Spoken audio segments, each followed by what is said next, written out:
everything else versus Bitcoin essentially gets spent and dies.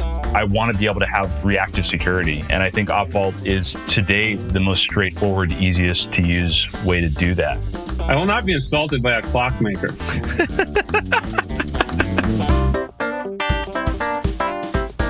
Overall, these kind of ways to make the network easier to both build on and interact with, I think is a really big deal. If Bitcoin existed when we started Twitter, we would not have to go down the ad model path. I mean, as simple as that. Integrating Lightning into a social network is the killer app. Hello, and welcome to the Bitcoin.Review podcast, where we explore developments and projects with the people who actually make them happen. The show is supported by Pod 2.0, Sat Streaming, and CoinKite. If you're a new listener, I'm NVK. I run CoinKite, where we've been helping people secure their Bitcoins for over a decade. We make the Coldcard and fun products like the block clock. You can find more information about it on coinkite.com. Hello, and welcome back to the Bitcoin.Review podcast, or Good Bitcoin Therapy. So I think I want to start the show today by saying Nostr is not a search engine nor a content discovery network. It's weird that that's a hot take, but here we are. That's okay. Everybody eventually comes around to the fact that Nostr cannot do content discovery. But we will. I'll take the other side of that bet. That's right. We're working on it. Today I have a wonderful panel with me. Mr. Harry Sudock from Grid. It's two I's, right? So Grid with two I's. Or is it two L's and you're trying to scam me? It's two ones. Because it's all caps. Is it two I's because it's vertically integrated? Well, so we're Grid infrastructure, so we jammed the infrastructure in there. We also were able to get the 5-letter domain name, so we own grid.com. You know, these are early startup decisions. You don't understand how high impact they'll be, but they're high impact. Tell me about it. I have a company now called Unleash.chat and another one called CoinKite. Yeah. You know, you're stuck with this shit forever, really. Forever. And Pablo wanted to have a company called Fans with many A's in between. I dissuaded him because there is no returning from it. It was not so much dissuasion, it was more bullying, but it worked. I changed the name, so here, bullying works. Bullying works. Hi, Pablo. Welcome to the show. Nice to be here. Thanks for the advice on the bullying with regards to fans. And we have another... NBK DMs me with, how's fans? And he had like 1 million A's. You know, Google had that problem, right? So what they did was essentially like spend millions of dollars buying every amount of O's that you can get on Google because, you know, some led to scams. Mm-hmm.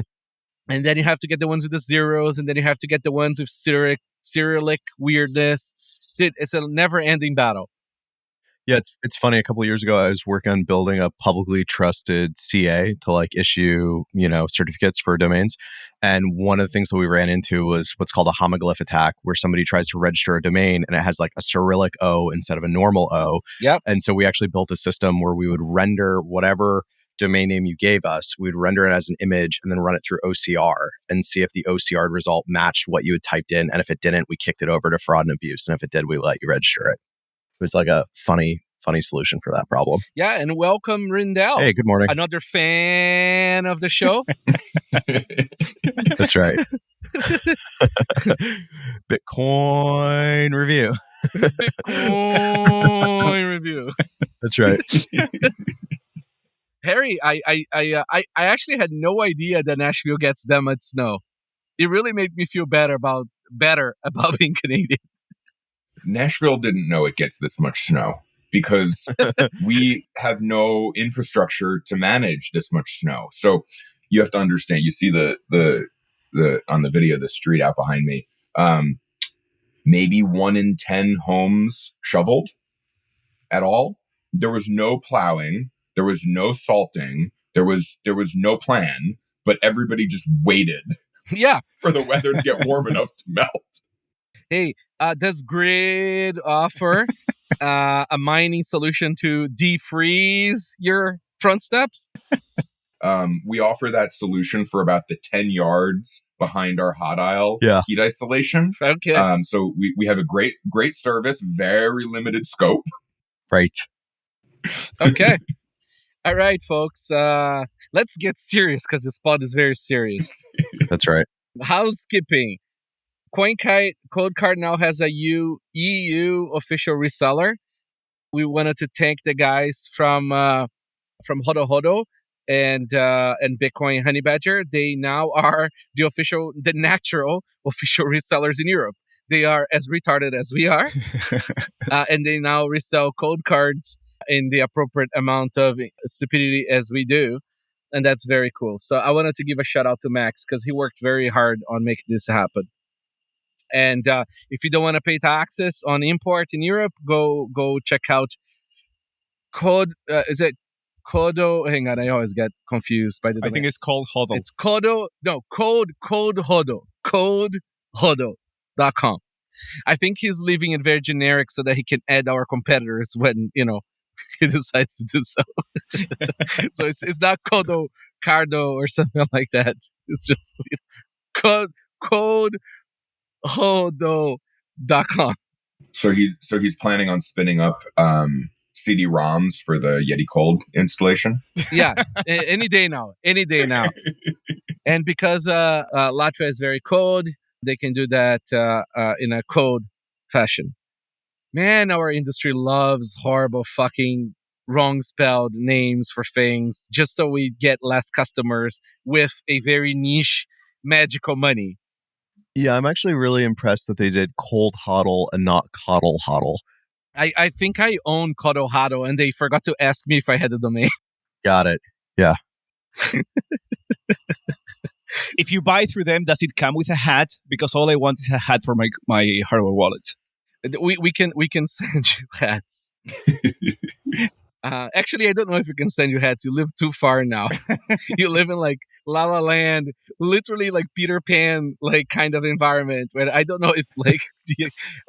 Actually, Bitcoin Atlantis took on the hard task of reselling our shit there. They bought a ton of it, and they're reselling in Bitcoin Atlantis. Perfect. If you know where Bitcoin Atlantis is. All right. Harry, I don't know if it's public or not. Do you wanna mention what happened? Grid is a publicly traded company. Okay, so why don't you mention that? Which is great. We're thrilled to be on the other side of the transaction. That's awesome. We were under SEC review for 25 months. Wow. Which I don't know if it's a record, but it's close.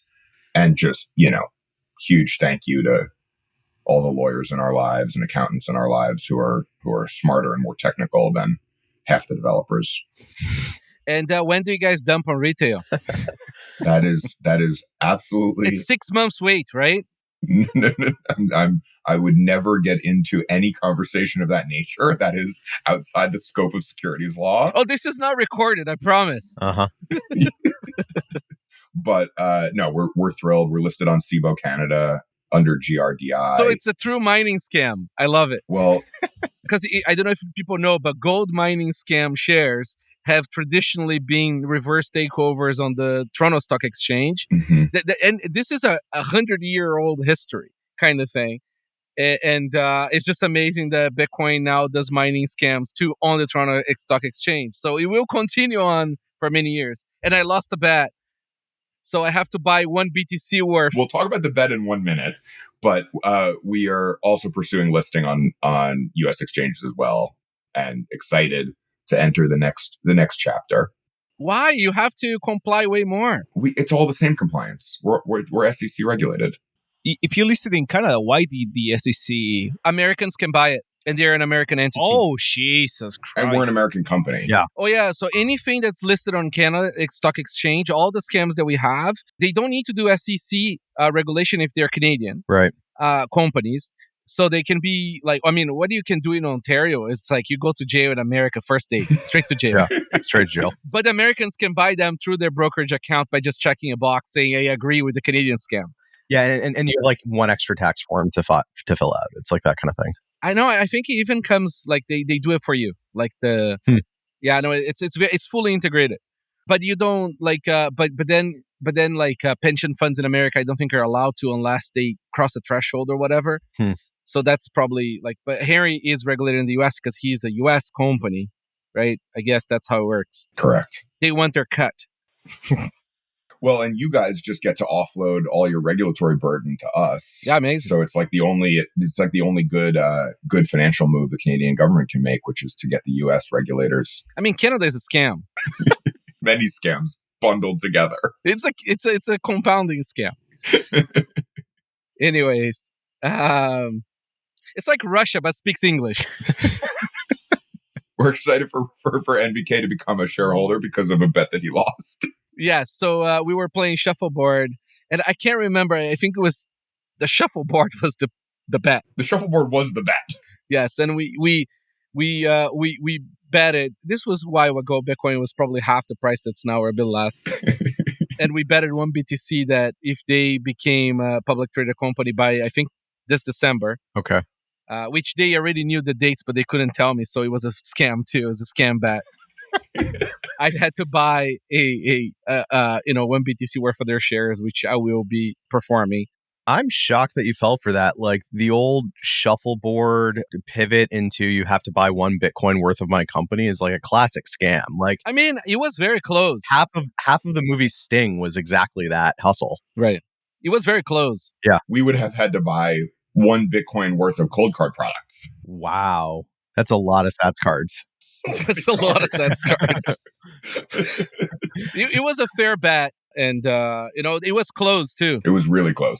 There's an alternate universe here where Cold Hodl is actually like a shell corporation that Harry set up in order to pay out this bet to NVK, but without having his name attached to it.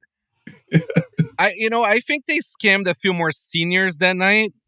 I have a feeling that they were at a senior's home after me. Yeah. And, sort of picking up a few more Bitcoin boomers. It's too good. I think we're ready to move on from that topic. Please. So thanks to No Bullshit Bitcoin for putting up a lot of good updates on Bitcoin software updates without bullshit. I just wanted to mention because that account does not get enough follows, in all honesty, both on Nostr and Twitter. So No Bullshit Bitcoin, go there and follow them. They're great.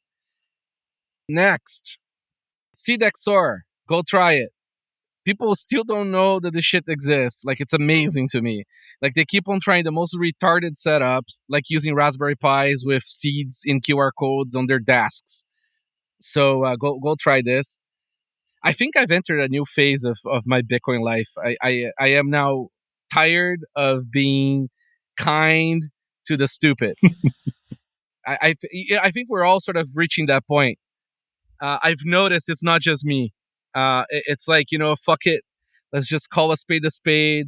We're trying to be polite to people doing stupid shit and not being honest. Cool thing about SeedXOR, if nobody's tried it before, is you can literally do it with pen and paper because it's bitwise XOR.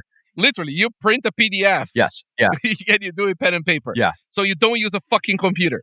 Yeah, literally pen and paper. So, you can do it on a Coldcard, but you can also do it literally pen and paper on a desert island. If you have some coconuts and some reeds, you can reconstruct your seed phrase. Do it on the tree bark if you don't have coconuts. Totally possible. Yeah. It is, there is no standard implementation of Shamir for this stuff. So nobody implemented it, nobody cares about it. It's fucking complicated. It needs a computer to redo the quorum of the Shamir. Not good. And people do Shamir because it works for shitcoins. Yeah, and Codex 32 is really cool. I like that you can spin a paper computer and do Shamir. That's awesome. But until there's hardware wallet support, it's not going to be practical for people. So but it's another I love the idea, but it's for nerds and it's overcomplicated. Yes. It's literally the definition a for nerds thing. I love it. Yeah, first time that's ever happened in Bitcoin. The fact that I love it says that it's not for normal people. Yeah. We'll probably add support to it at some point too. Who knows? I mean, it could be cool, but it's just, why is my computer sending me to those? Anyways. So yeah, try SeedXOR, SeedXOR.com. I think there's already wallets out there that support it. Yeah. Don't have plain seeds at home. Please. Seed QRs in your desk for read-only Raspberry Pis are idiotic. You're inviting violence in your house. It's like having gold on your desk. Don't do that. And QR codes are visible to cameras around your house very far. QRs are designed. And include error correction in the QR Includes error code. correction. It is designed for cameras to see, not for people to see. It's designed for cameras to see under shitty conditions Yes. when it's blurry, low light, and at a distance. Like, It's very cool. Don't get me wrong. You can display on a hardware wallet screen so another hardware wallet can scan it from. Amazing. Yeah. But maybe do maybe do SeedXOR and then do SeedQR for each of the XOR parts. Okay, at least now people can just make money go. or just like don't like if you need to get into your seed phrase so frequently that you're like, I need a faster way to scan this, then like maybe you should rethink your custody setup. Buy a real hardware wallet. If you can't afford $150 hardware wallet, you probably don't have enough Bitcoin. Yeah. You don't need a hardware wallet. Yeah. Just use one of the fantastic phone wallets there are out there. Mhm. I think these truths need to be said more. I think we were sort of going on the stupid path a little too far, and we need to bring it back. How do you really feel, Pablo? I think MPC is the solution for everything, and we should just. Do you hear that, Rob? No, if you the way if I were to have Bitcoin, I don't because I'm not a terrorist. But Of course. the way I would do it is just I just keep a software wallet just on a Sparrow, completely hot for my daily spend, and then the other stuff is way more protected if I were to have any.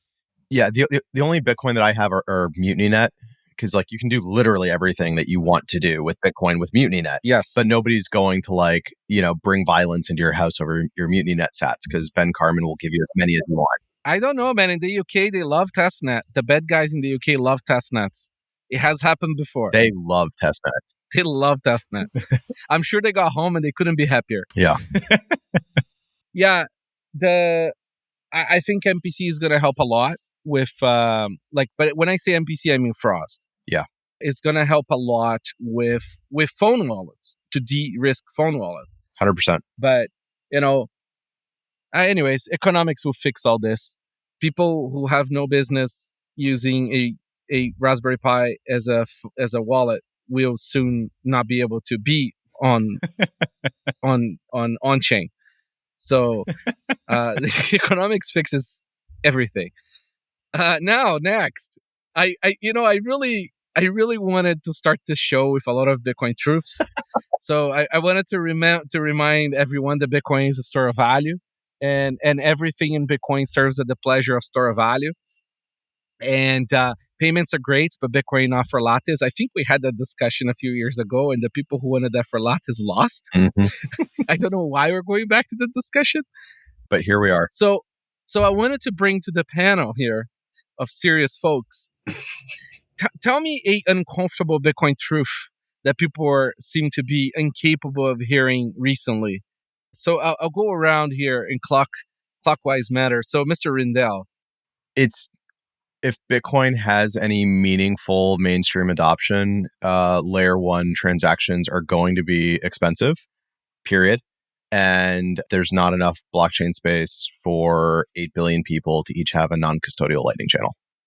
Yeah, there is no other way. I mean, Lightning is unavailable to everyone in the world because it's still... See, I'm trying to bring it back to maybe a language that people understand. Mm-hmm. Like, you cannot escape Bitcoin UTXO unit economics. Yep. Okay, for anything that pegs back to Bitcoin or clears in Bitcoin. Period. Yep. Okay. So, and I think Halfini said this maybe 50 times. Where does that get lost? It's beyond me. I think it's because people are able to buy lattes. I can buy lattes right now with Lightning, right? And it's amazing. And I do. I don't drink lattes, but I bought a coffee with Lightning, yesterday. But anyways, so like, because it's possible now, it doesn't mean it's possible tomorrow anymore. And we all should be reminding all the new people who just came in after the recent FTX bull run, who don't understand this basic dynamics. Well, and like I'll double down on it and say, when you consider the value that you get out of being able to do a Bitcoin transaction, like it's permissionless internet money that if you pay a high enough fee, you can be settled anywhere in the world outside of any jurisdiction in 10 minutes.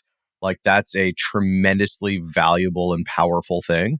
And I think we've all been a little bit spoiled by how cheap it's been. And that cheapness is like a momentary aberration because Bitcoin hasn't been fully adopted yet. And in the fullness of time, like layer one Bitcoin MVK said a minute ago, like if you can't afford a $150 hardware wallet, like you don't have enough Bitcoin.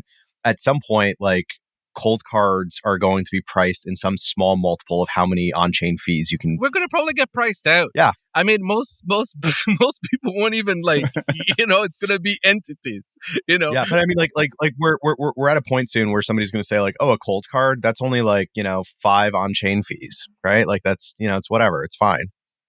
Anyway, that's my uncomfortable truth that I want people to hear. Yeah, I don't know, Pablo, what's your uncomfortable truth for people to hear? I mean, it's very similar to yours in a way, but I keep thinking that Bitcoiners, especially the newer generations after 2017, are very narrative driven. Like all humans are very narrative driven, but sure. But Bitcoiners are also very narrative driven, and we've been on the Lightning fixes we're a cargo cult. Yeah, 100%. Yeah, for sure. 100%. And we've been on the, Lightning fixes everything, and everybody's going to be on Lightning, and everybody's going to be able to use self-custodial Lightning. So buy a Raspberry Pi today. And yeah, everybody started buying Raspberry Pis, and then Raspberry Pi started sucking. So then we moved on to the next thing. And now the current thing is federations. And I'm also very excited about federations, and I think it's great. But I think the thing is that not all problems get the same solution, and some people will use on-chain, some people will use Lightning, some people will never have a UTXO, some people will use drive chains. Drive chains never gonna happen. I know. I'm messing with you, in particular you. Never gonna happen. It's not funny. It's not. Go away. Is Pablo too close to Paul? Bye. It is. Here's the uncomfortable truth about drive chains. If we had a way to do drive chains tomorrow, somebody would go out and just make a better version of WBTC, and that's what everybody would use. Yes. Because like the thing is this fantasy that somebody's going to build ETH as a drive chain and everybody's going to like leave the Ethereum ecosystem and come and use Ethereum on drive chains is total made up bullshit. What's actually going to happen is somebody's going to say, oh, we can do wrapped Bitcoin without having like a single custodial risk. We'll just do that as a drive chain. And that'll be 100% of the drive chain usage. And nobody's going to build any other drive chains because there's no economic demand for it. What people don't understand is that the shitcoiners want the Lindy on the shitcoin chains. Like they want the scam apparatus to exist, right? They don't want to be near Bitcoiners being told that their shit is a scam. Right? Because if their marks come to Bitcoin, right, to interact with their scams, they're going to be too close to Bitcoiners telling them it's a scam, right? Like, look what happens to like inscriptions and shit. Like, they could do so much more if they were on other chains in terms of scamming, right? But because they're close to Bitcoin, they have to be honest dick butts, right? Because everybody is like really annoying the fuck out of them. It's like, scammers want to be away from us. Like the .btc people don't interact with Bitcoiners anymore. On the other hand, the narrative is NFTs or shit or like BRC20s on Bitcoin. It has had legs, right? Like there are people that are using that part of the narrative as a selling point, and it's kind of working for them. Yeah, I mean, so all right, so Harry. Uncomfortable truths. Mine are related to everything these gentlemen have said, but the cure, I tweeted this, I don't know, a week ago. The cure to higher prices is higher prices. 100%. Yes. Right? Like that's the That's the trick. Number go up fixes everything. Fixes literally everything. But also fees go up. The trick to higher fees is higher fees. Yes. Yeah. The trick to Bitcoin is higher Bitcoin. Demand sucks, doesn't it, buddy? Well, I mean, like, how long did people, beg and try to shame Binance into adding Lightning support, and they had zero interest Yes. until there were sustained high fees this past summer. And then all of a sudden, they managed to scare up the engineering resources, and like a week and a half later, they had Lightning support. Yes. Exactly. Because there was a reason for it, right? Yes. Exactly. All of this shit is, equally plausible when there's no actual economic driver for it. The minute there's real economic demand, people drop the bullshit and go and build what actually needs to be built. My second uncomfortable truth is exactly related to this, which is that, we conflate Bitcoin is for everyone with Bitcoin is for anyone. Yeah. Been saying this for years, man. Bitcoin is not for everyone, is available to everyone. It's available to everyone. That's right. And so that's sort of the game theoretic equilibrium that we want to find ourselves at, which is that, should you bring enough economic mass to Bitcoin, you will have every right to participate in Bitcoin however you see fit. Yep. The only gate for using Bitcoin is, are you a center of economic mass of sufficient size? Do you have money? Yeah. Because it's money. And it's the hardest money, so it's going to be the most expensive money. Well, and it really is like economic majority, right? Yes. It's a plutocracy. People refuse to... It's a total fucking plutocracy. if there's ever contentious fork, like the people who can dump on the other side the most are the people who win. Like, yes, that's what all of this shit comes down to. And so, like you can go on whatever moral crusade you fucking want, but if you can't back it up with economic purchasing power, it doesn't matter. I've been saying that mantra, right? Bitcoin is not for everyone, is available to everyone for years. It doesn't catch on. So I have a new one. Okay. It's a little bit saltier. Bitcoin is not for poor people, but poor people will use Bitcoin. Okay? It seems to really trigger people. Yeah. But it's true. Because like poor people are never going to be able to afford Bitcoin, but they're going to use Bitcoin through layer 2, layer 3, layer fucking 5, right? Like, for example, you look at Fedimint, right? Cashew. Yeah.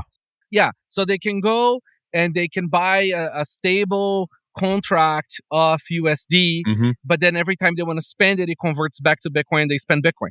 Yeah.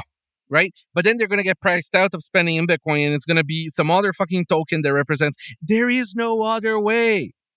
Again, don't listen to just fucking, retard and VK. Like, fucking Hofini was saying this for fucking years too. Right? Like, this is not novel thought. It's just fucking economics. There's 21 million of this thing. Okay? That's it. Sure, there's 2 quadrillion sats, but still, there's not enough UTXOs. You just cut the pizza again. Yes. It's the pizza. I'm gonna subject you to a moment of nuance. I apologize in advance. Which is that no nuance here. Yeah, I know. Which is that it's not only just sort of gross economic power or gross wealth. Mm-hmm. It's also a relative concept where you go to a place in the world that's subject to horrifying economic regime. There's a relative value proposition that Bitcoin represents, whereas Bitcoin's great for making money in the US, but it's not solving a core point in time freedom issue. Yeah, there's a core point in time freedom issue happening all over the planet for other people. So the willingness to pay maybe a 10% or a 20% fee. I always use the example like what would you ask my ancestors fleeing a pogrom? They'll give 50%. They would pay 90%. Yes. Just to keep any of it. So I think that there's, understanding the incentive structure for everybody who needs Bitcoin is also important in this context. And that's why, I think being short fees or being short settlement is just a terrible trade. I love the example of payday loans, right? Because rich people think that payday loans are somehow predatory or whatever. It's the complete opposite. They are true free banking. Like, they're true economics-driven banking. Like, they have extreme problems with their actuaries, right, of loan repayments. right? So it's a very high fee, high interest, high risk loan. But nobody else is going to give actual poor people fucking credit. And people who don't have money need the money yesterday, right? They can't even wait until their paycheck comes, right? Because they have to pay bills because they're short the month worth of spending. And it has a cost because somebody has to be on the other side of that extremely risky trade, right? And I think like Bitcoin is like that right now. So when you go to like poor countries, like because Bitcoin is so cheap still and so low fees still, right? These people have access to using Bitcoin. Like Gladstein can go and like say like, Bitcoin is helping poor people right now. And which is absolutely true. But that breaks immediately as soon as we have another 10x, right? And that breaks again. And it's not black and white either, right? Like it's not just like people who make $10 a month in Africa, right? Like there is also all of fucking China that can't take their money out. So they buy houses in Vancouver, right? But that scam is ending. So now they're starting to buy other fucking tokens in China, right? And then there is India and all this shit. Like the world is very complicated. And there is all these scales of economic capacity that people miss in these conversations. We see it on the mining side. It's the same thing. If you plug in one miner, or you plug in 10, or you plug in 100, or you plug in 1,000, or you plug in 10,000, all the engineering and support systems that you have to build to support each of those levels of scale are fundamentally different businesses. Absolutely. Yeah. And the same thing is going to happen at the network scale with Bitcoin, where reaching one person was just Hal and Satoshi trading Bitcoin. When you put 10 people on the network, 100 people on the network, 10 million on the network, each of those are fundamentally different network emergent behavioral designs. And so the software that gets built to enable each of those sets of scale are just fundamentally different software. Well, and there's a lot of people at this point in the conversation like point to Lightning and say like, well, why can't we just do Lightning? And something that I think a lot of people miss, right, is like for one thing on like the Lightning protocol level, going from like 2 people in a channel to N people in a channel to Harry's point, like it's a completely different beast. Just going from like 2 to N. You could almost say it's a different network. It's a completely different economic scale. Yeah. Completely different technology scale. Incentives are different. Like yeah, everything changes. Risk is different. Yeah, everything's different. And then, Lightning and the other layer 2s that we have so far, whether it's like Mercury layer or like other things, help to kind of batch and do some amount of cut through on transaction behavior to kind of like compress settlement activity that's on chain, but it doesn't actually help you scale UTXO ownership. And like figuring out how to scale UTXO ownership is completely different from the systems that we have right now, which are really just like effectively caching and batching and cut through systems. Like it's very different. There is a reason why Lombard Street happened. Mm-hmm. I highly recommend. There is a book from the 1800s called Lombard Street. Read the fucking book. Okay, he explains how modern banking came to exist. It's because you can have 2 people with a hand over a gold bar. Okay, but you can't have N people with a hand over a gold bar. Yeah. Okay, very similar. And we need credit. People that don't have money need credit. And that's how you build things. I love this idea that like in a post-Bitcoinized world, there won't be any credit. Like I love that that's like a meme that people say on Twitter. And it's like, why? How is that? No, the only difference is that we're going to have economically sound credit. Rational credit. Yeah, like it'll be correctly priced credit. Just like the 90s. If you want to buy a house, it's going to cost 15 to 20% a year like to have that mortgage. This is the critical point. The idea of the 30-year fixed rate mortgage in America it's amazing. Is like the best wealth creation product I've ever seen, because you're basically using this implicit market distortion of there are Fannie Mae and Freddie Mac, which are government entities yes. that are just sitting behind artificially depressing the price of credit in the housing market in the US. Those loans are not priced against default risk. They're priced against government default risk, not individual homeowner default risk. And so there's this massive distortion in the credit market there. It's a great it's a great product for all of us who get to use it, because it is like the ultimate cancel on dividend to Americans.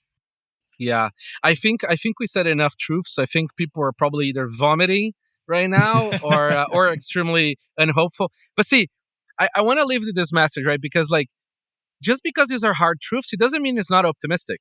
Like, we have the most fucking amazing like store of value in the history of humanity that gives you all the freedom you want, and you get to front run the suit. So like, fucking take advantage of it and like cry harder. Like it's like we're winning. Like, this is what winning looks like. Okay. Yeah, I mean, but like, if you have like a really, really great nail gun, but everybody's telling you it's a screwdriver, like, you're gonna have a fucking hard time like fastening boards together. Like, you need to accept the reality and the truth of the amazing tool that you have, and go use it to like make your life, your family's life better. Tensile strength over compression strength. Yeah. Physics, you can't cheat it. Yeah. So, okay, so moving on from this one, unless you guys have something you really want to stick it in there. Pablo? No, let's go. You seem close to the microphone. There is a truth you want to say? You leaned in. Yeah. Not record the truth. Okay. Don't record the truth. So like the other one, another housekeeping I want to mention is the Quantumcat. Absolutely fantastic website. Quantumcats.xyz by Mr. Rijndael, now Pariah. That's right. And I think it's important for people to sort of like understand the paths that things take in Bitcoin and the mass that it is to find consensus, and like, there is no owner, there is no boss, there is no CEO, and I think this cat website really does a good job at showing what a failed up return consensus change look like, and he got in, got out, and every path that he took, because it really, I think people need to be reminded that like, core devs, are just there to sort of like code in what people already agree on, and like, I'm with look on this, that like most forks and soft forks should come from the network as like either UASFs or speedy trials, whatever the fuck you want to do, but they don't come from core, because core is 99% of the install base. So like, they try very hard to not influence where things go. And anyways, so Rijndael, do you want to talk a little bit about this cat website? Yeah. So like, if you go to the website and then there's a link that says Bipland. So what we were trying to do is, there's no one place, whether you've been in Bitcoin for a while or if you're new to Bitcoin and you want to understand like, why is it difficult to activate a new consensus change? There's not like one place that you can go and read about that. So somebody on my team spent a bunch of time talking to people, doing a lot of research, and put together this, tongue in cheek, but full of some like real truths, sort of Candyland board of the path of like a proposed consensus change. So there's some stuff in here that's like, it's meant to be funny, but it's meant to be like funny in a real way. Like, you have to go past the Covenant's bike shed, right? You have to go past the moving goalposts. At one point, you go and you build applications in the Signet graveyard, right? Where like test applications like get built and then die. Those go past the Blockstream Economics Institute, and they judge you based on like how many unused applications you've built in test networks. So like, it's meant to be tongue in cheek, but the idea is that, it's not a straight path. It's not just a matter of like, open this PR and get 3 people to thumbs up it, and like, now there's a consensus change. It's actually this mushy process that is moving in the direction of, I think a lot of core developers don't want to be in the position of making like policy decisions, or in the position of declaring like, this is the next soft fork. I think the direction that we've been going in sort of since SegWit is that, consensus changes need to be more of like an emergent property of the network. And then there's just sort of like a pro forma merge process that happens to like update the reference implementation. And so, trying to represent that in a way that's like accessible and fun and give people lots of directions that they can go off and do more research and learn themselves was really what we were going for. So Quantumcats.xyz/Bipland. This is part of like a inscription collection that we're doing, but like Bipland is also just like a standalone. Of course, they're going to scamify it. I mean, I'm not here to shill Quantum Cats, but like we did make this like sweet Bipland resource, and like hopefully it should be hopefully it's a thing that people can do. Dude, the BIP 8 versus BIP 9 fight, it's hilarious. I'm loving. Yeah, it's fantastic. It's so good. And like when you get past the BIP 8 versus BIP 9 fight, then you have a crossroads, and it depends on whether or not you have the SegWit baggage. And like depending on whether or not you have it, you either go to the parking lot equals true, right, which is like a parking lot, or you don't. So what I'm going to do, I haven't done yet, is I'm going to print out a big size of this and bring it either to BitDevs or the next conference I go to and do it as like a drinking game. Because like there's a bunch of places here where you can do coin flips, and I feel like throwing back beers over this thing would be like a great Bitcoin social activity. If Bitcoin was a dictatorship, I'd say this is mandatory reading. Yeah. Like people seem to really sort of fail to understand that like Bitcoin's strength comes from its messiness. Mm-hmm. It should not be organized. And again, like, this sort of like anarchic, plutocratic sort of tendencies of the network really is like reality of free markets and nature, right? Like it's just like nature, the strong gorilla may likely win, Well, so over the holidays, I don't think I've been on the pod since this happened. So over the holidays, there were a bunch of people arguing about like filter policy to filter out inscriptions. Right. And on Christmas Day, I like hid away from my wife for 20 minutes and wrote an 80-line shell script that recognizes if blocks have inscriptions in them, and if they do, it rejects the block. We brought up on the show. Oh, great. Yeah. So I put that out, and like it was a joke, but it was also like a really serious joke. Yeah. Because at the end of the day, the whole thing that makes Bitcoin work is that people can run whatever software they want on their computer. Right. And so like everybody got scared on Twitter because people started saying, oh, no, don't run this. It's going to cause a soft fork. I'm like, yeah, if you really want to get rid of the dick butts, you're going to cause a soft fork. That's the bottom of the conversation, right? And like at the end of the day, like people can run whatever software they want. And so there's not going to be one group of people who say, this is the rules for the software. If other people don't like it, they'll go and run other software. And if all of the money comes with them, then that's Bitcoin now, right? Like that's how this shit works. And I think like, and we were lucky that like Casey did this because he's a Bitcoiner and gives a shit. Yeah. But like, I can't wait for the next two. I mean, just look at BRC20, right? Like 100%. Like, what was causing the fee spike was BRC20. Was not the dick butts. Yeah. Right. And it was all Chinese like MLM scammers trying to corner the market. So like, I think we need to be reminded that like this is Bitcoin.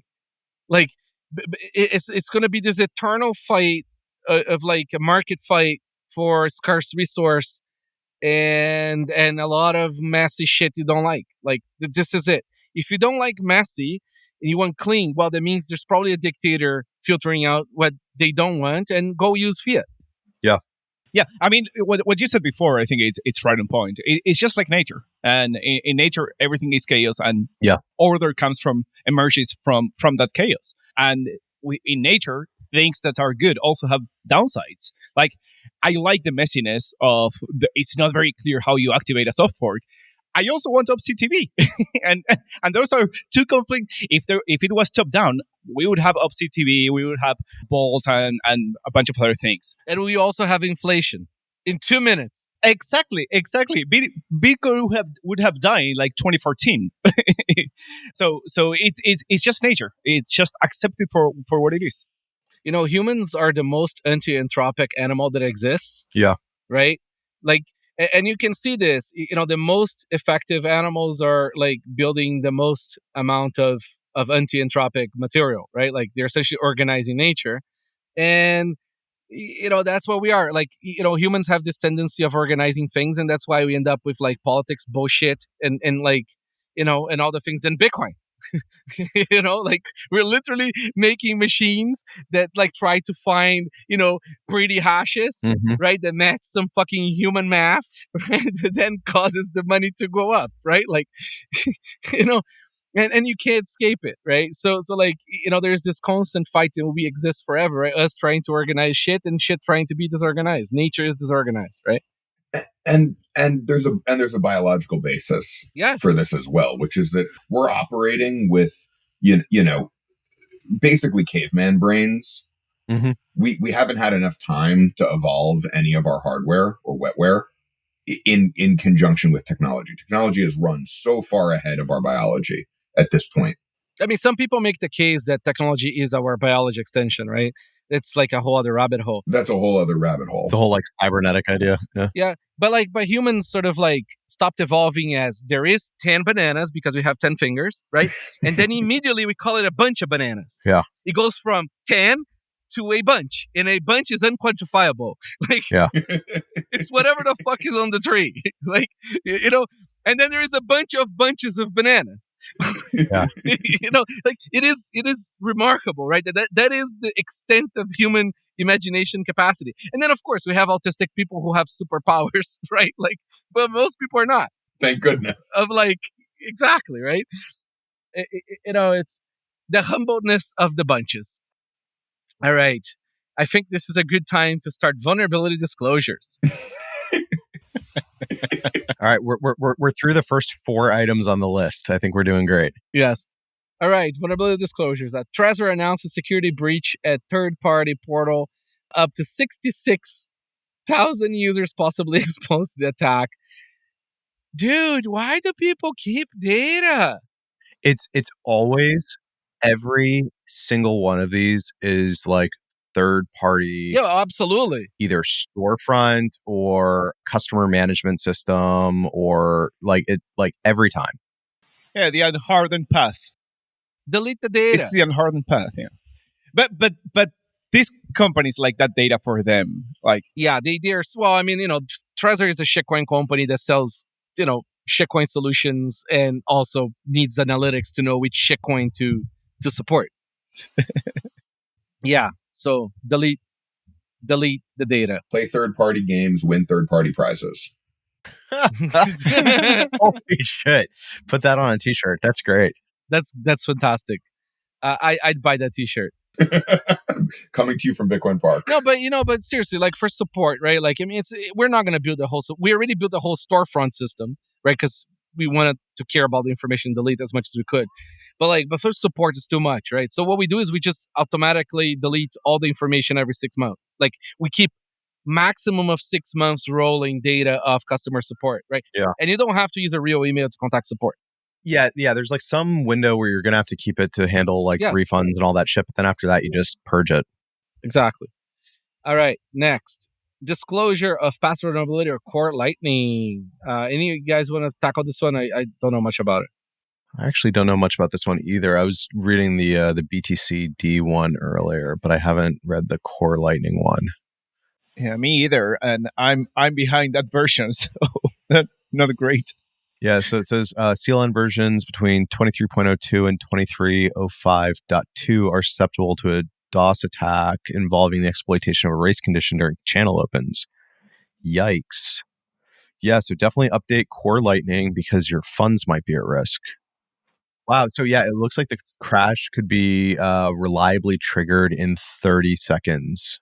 Oh shit! I just logged into my node and it's my core lightning is and there is no money. It's crushed. My core lightning is crushed. So there we fucking go. Cool. Well, there you go. Yeah. Good luck. Have fun. Yeah. Use second layer, earn second layer prizes. Is that also right? No, funds. Listen, fuck around, find out. Funds in hot, assume will be taken. All right.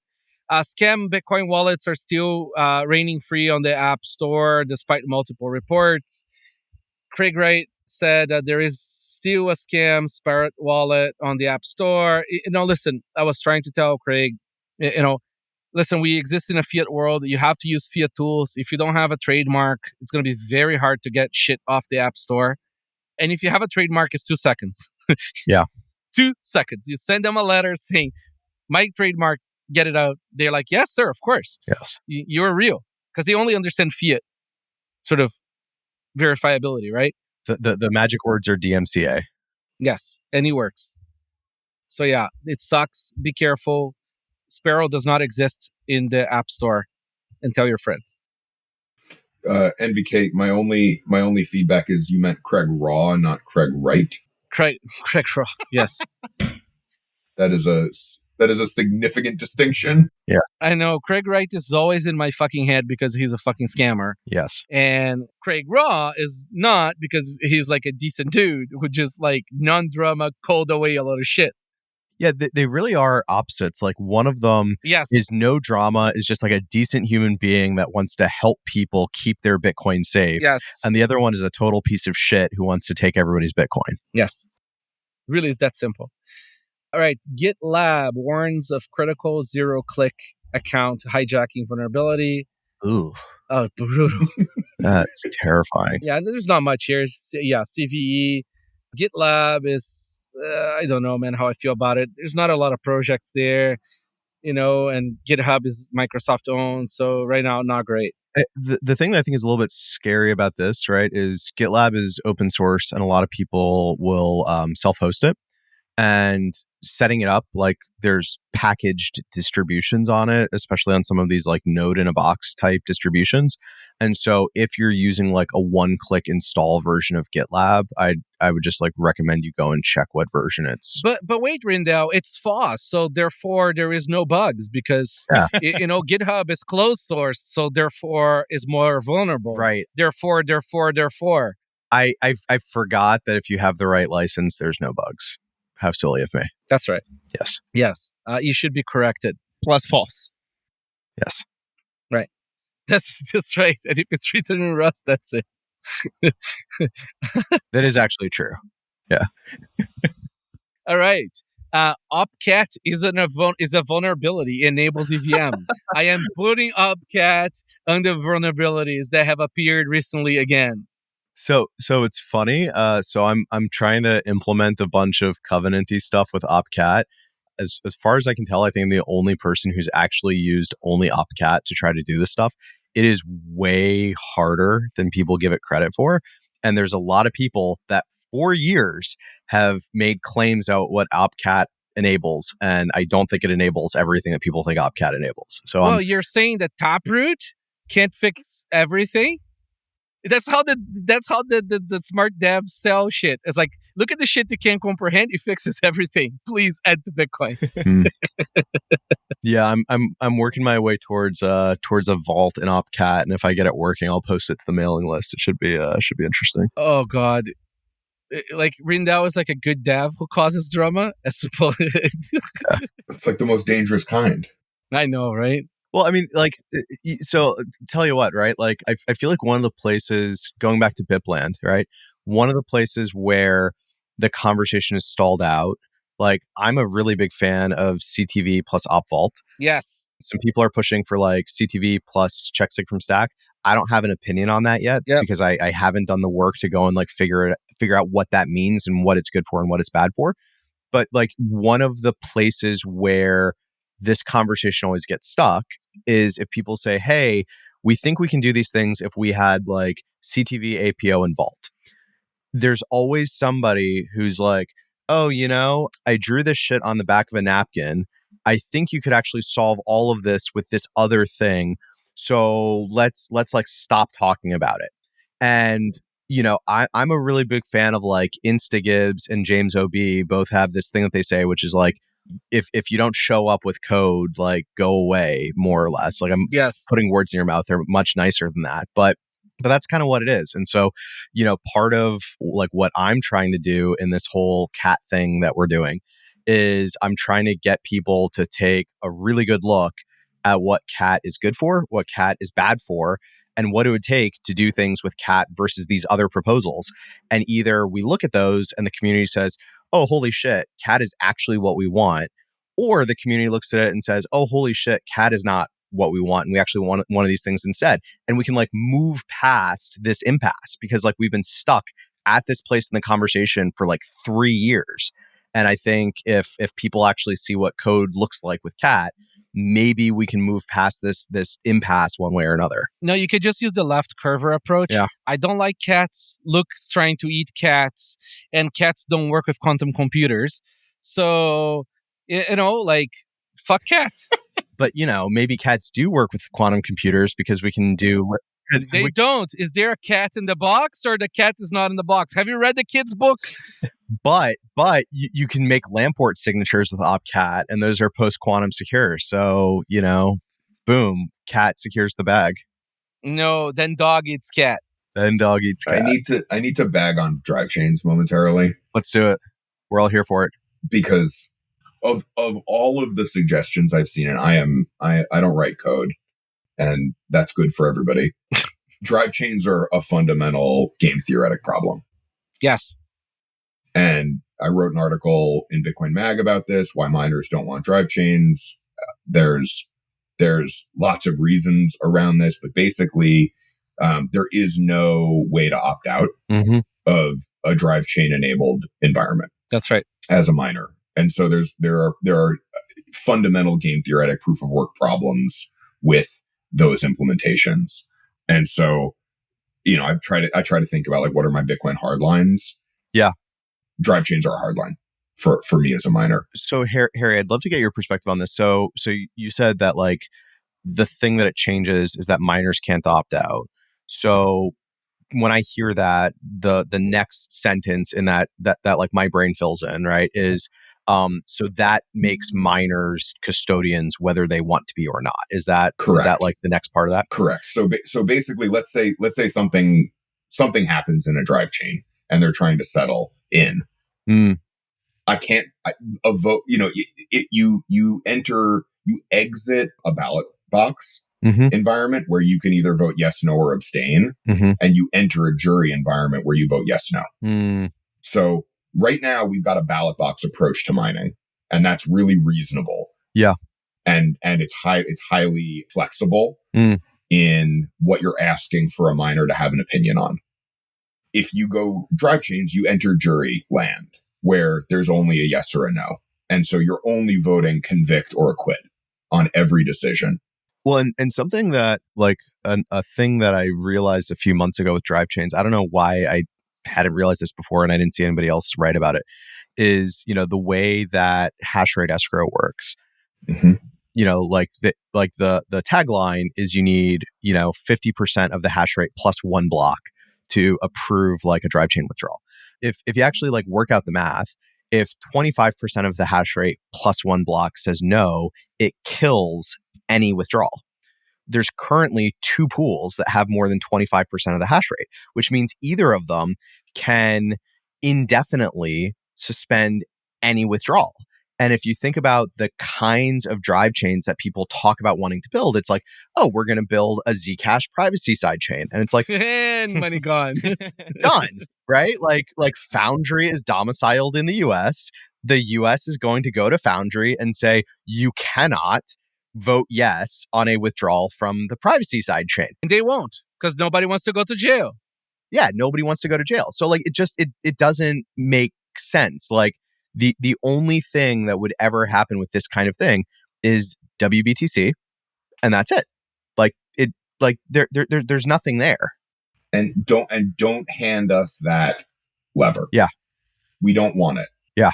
Yeah. I mean, like, miners don't want the OFAC list. No. You know what I mean? Like, miners don't want any. Miners want to just hash away, and make that little nice margin on those sats. Sort by fee rate, send to, ASIC, bing, done. Like, miners don't even want to update their core nodes. It's just let me be quiet here on my corner, making my margins. I just think that people are ignorant to the mining business model. Yes. Like the way that we get paid is the pool hands us a template. We perform work against the template. We get a algorithmically derived revenue stream based on our shares. Yep. And we actually don't care if we find blocks. We actually don't care if we are, getting handed, whatever templates work against, like all of that. All we want to do is receive template, perform work. Everything beyond that is either additional surface area that we don't want to deal with, technically, operationally, or regulatorily. All of that is bad. So hand me a template. I perform an enormous amount of work. Hand me sats at the end of the day. Yeah. That's the whole process that we want to be involved in. What a beautiful proposition. Although I do like the Ocean sort of model in terms of like, you know what, for the miners that do want to have a say on the template, let them build a template. But I don't think that disrupts what I'm describing from a workflow perspective. It does, and I just wanted to add the nuance there because people don't know that that's totally semi-possible, and it will be more possible with Stratum V2. Yeah, 100%. We could be the template generator. Sure. No, but this is the thing: the American miners that are controlling their templates are not going to be able to skip OFACT. Right. That's what people also need to realize, right? The hashers who are domiciled in the US are going to have to follow certain rules, liking or not. So the template is also has a double-edged sword too, in a way. So keep that in mind. And there's no panacea, right? No. So MBK, do you think a Stratum V2 then hurts censorship resistance? No. It's it's probably net neutral, like kind of thing, like because you're going to also incentivize other like flag theory sort of pushes, right? So for example, Russia already has a fuck ton of mining, right? Yeah. And for them, it's going to be even more interesting now because they're going to be able to enforce their templates, right? So they can skip OFACT even having a smaller hash rate. So with Stratum V2, if you play that out with Stratum V2, then the more sanctioned transactions that have been kind of been subsidized by the fact that it was not easy to take them out of the template, now there will be more incentive for them to pay higher fees. Well, it's a little complicated because like a lot of the big mining companies in US kind of like stopped following the OFACT as much. Mm-hmm. It's kind of tricky, right? Harry, like Harry doesn't know anything about it. Because I think they don't control any of that stuff. That's at the pool level. I'm driving through a tunnel. Yeah. He's driving through a tunnel. But the point is like also like it's very easy to also ignore the blocks that have those transactions and sort of like not participate in that specific one. Yeah. Like there's a lot of sort of like wishy-washy that can be done for now. Oh, I can get you out of the tunnel. The pro Stratum V2 argument is an end-to-end encryption case for me. Yeah. That's where the value prop for V2 lives and dies, which is that right now we've got unencrypted JSON. It's like it's unencrypted, unauthenticated, and so somebody can like steal your shares. Yeah. Yep. And so like providing integrity between the hasher and the pool operator, or the miner and the pool operator, exactly, is a lot of value. Because another thing that I think gets missed when people are excited, like I'm very excited about Stratum V2, but I think an important detail is that miners can propose a template to the pool, yes, but the pool does not have to accept it, because the pool has to approve of the template because they have to make sure that the Coinbase payout is correct. Right. And so like so that the miner's not stealing the Coinbase themselves. Right. And so like just because you have Stratum V2 doesn't mean that every miner is going to be able to construct like whatever wacky block they want. The pool might say no OFACT, right? Like, yeah, or full OFACT or whatever, right? Like, yeah, there is no like, again, there is no like black and white solution. And it just goes back to that sort of truthism, thing that we're missing in Bitcoin. But the key is more freedom, mm-hmm, right? More freedom things are better because that means more market-driven truth finding, right? Equilibrium of the market's finding we will have, right? And the market tends towards freedom because it's more efficient. Well, and like I'm a big fan of what Ocean is eventually trying to get to with like more miners making their own templates, lower threshold for payouts with like lightning payments. Like I think that stuff is great. I think the eventual future for a lot of this stuff is hopefully more pools that have different policies around what goes into a template, and like they differentiate themselves based on that. Like I can imagine a world where if there's easier access to home mining hardware, maybe you join a pool where the primary reason that you join the pool is because you can put your transactions into that pool's transactions for like no fee, or for a much lower fee or something.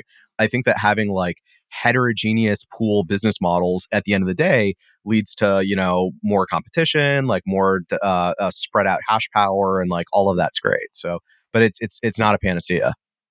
And I think the home mining opportunity is still relatively slept on. Yeah. Yes. Where the opportunity for decentralized hash is just easy still. Mostly because the silicon is designed for data center right now, right? Like once we have silicon that's designed for different sort of... I think it's power supply stuff. Yeah, no, but once we fix the it's a form factor problem. Yeah, exactly. The packaging of the silicon, once it's designed for a UL environment versus a okay to have fire environment. That is not what's happening in the US at scale. But yeah, if you were to put a miner in your garage, but you get my point. 100%, right? If you put, these are industrial power tools. These are not home drills. Different profiles for the hardware packaging. Yeah, most people don't have hot aisles and cold aisles in their houses. NVK does, but most people don't. Right. There is a farm in Canada that we visited 5 years ago that was essentially just a built out basement. Awesome. With hot aisles and cold aisles. Amazing. Yeah, I mean, like that. There is cold in Canada. It's available. There's also socialism. Yeah, actually. What's funny though? Like the colder you get, less socialism you have there, which is the opposite of Europe. In Europe, the colder it gets, the more socialism you get. Oh, that's true. In South America, the hotter it gets, the more socialism you have. It's because there is no fucking people in Canada. It's just that the tiny amount of commies that live close to New York in Canada control the rest of the country.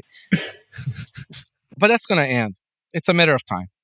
Russia has a claim on Alaska. They're going to make a claim on Canada. And then we're going to either become Ruskies or we're going to become Yankees. It's going to be an either or there.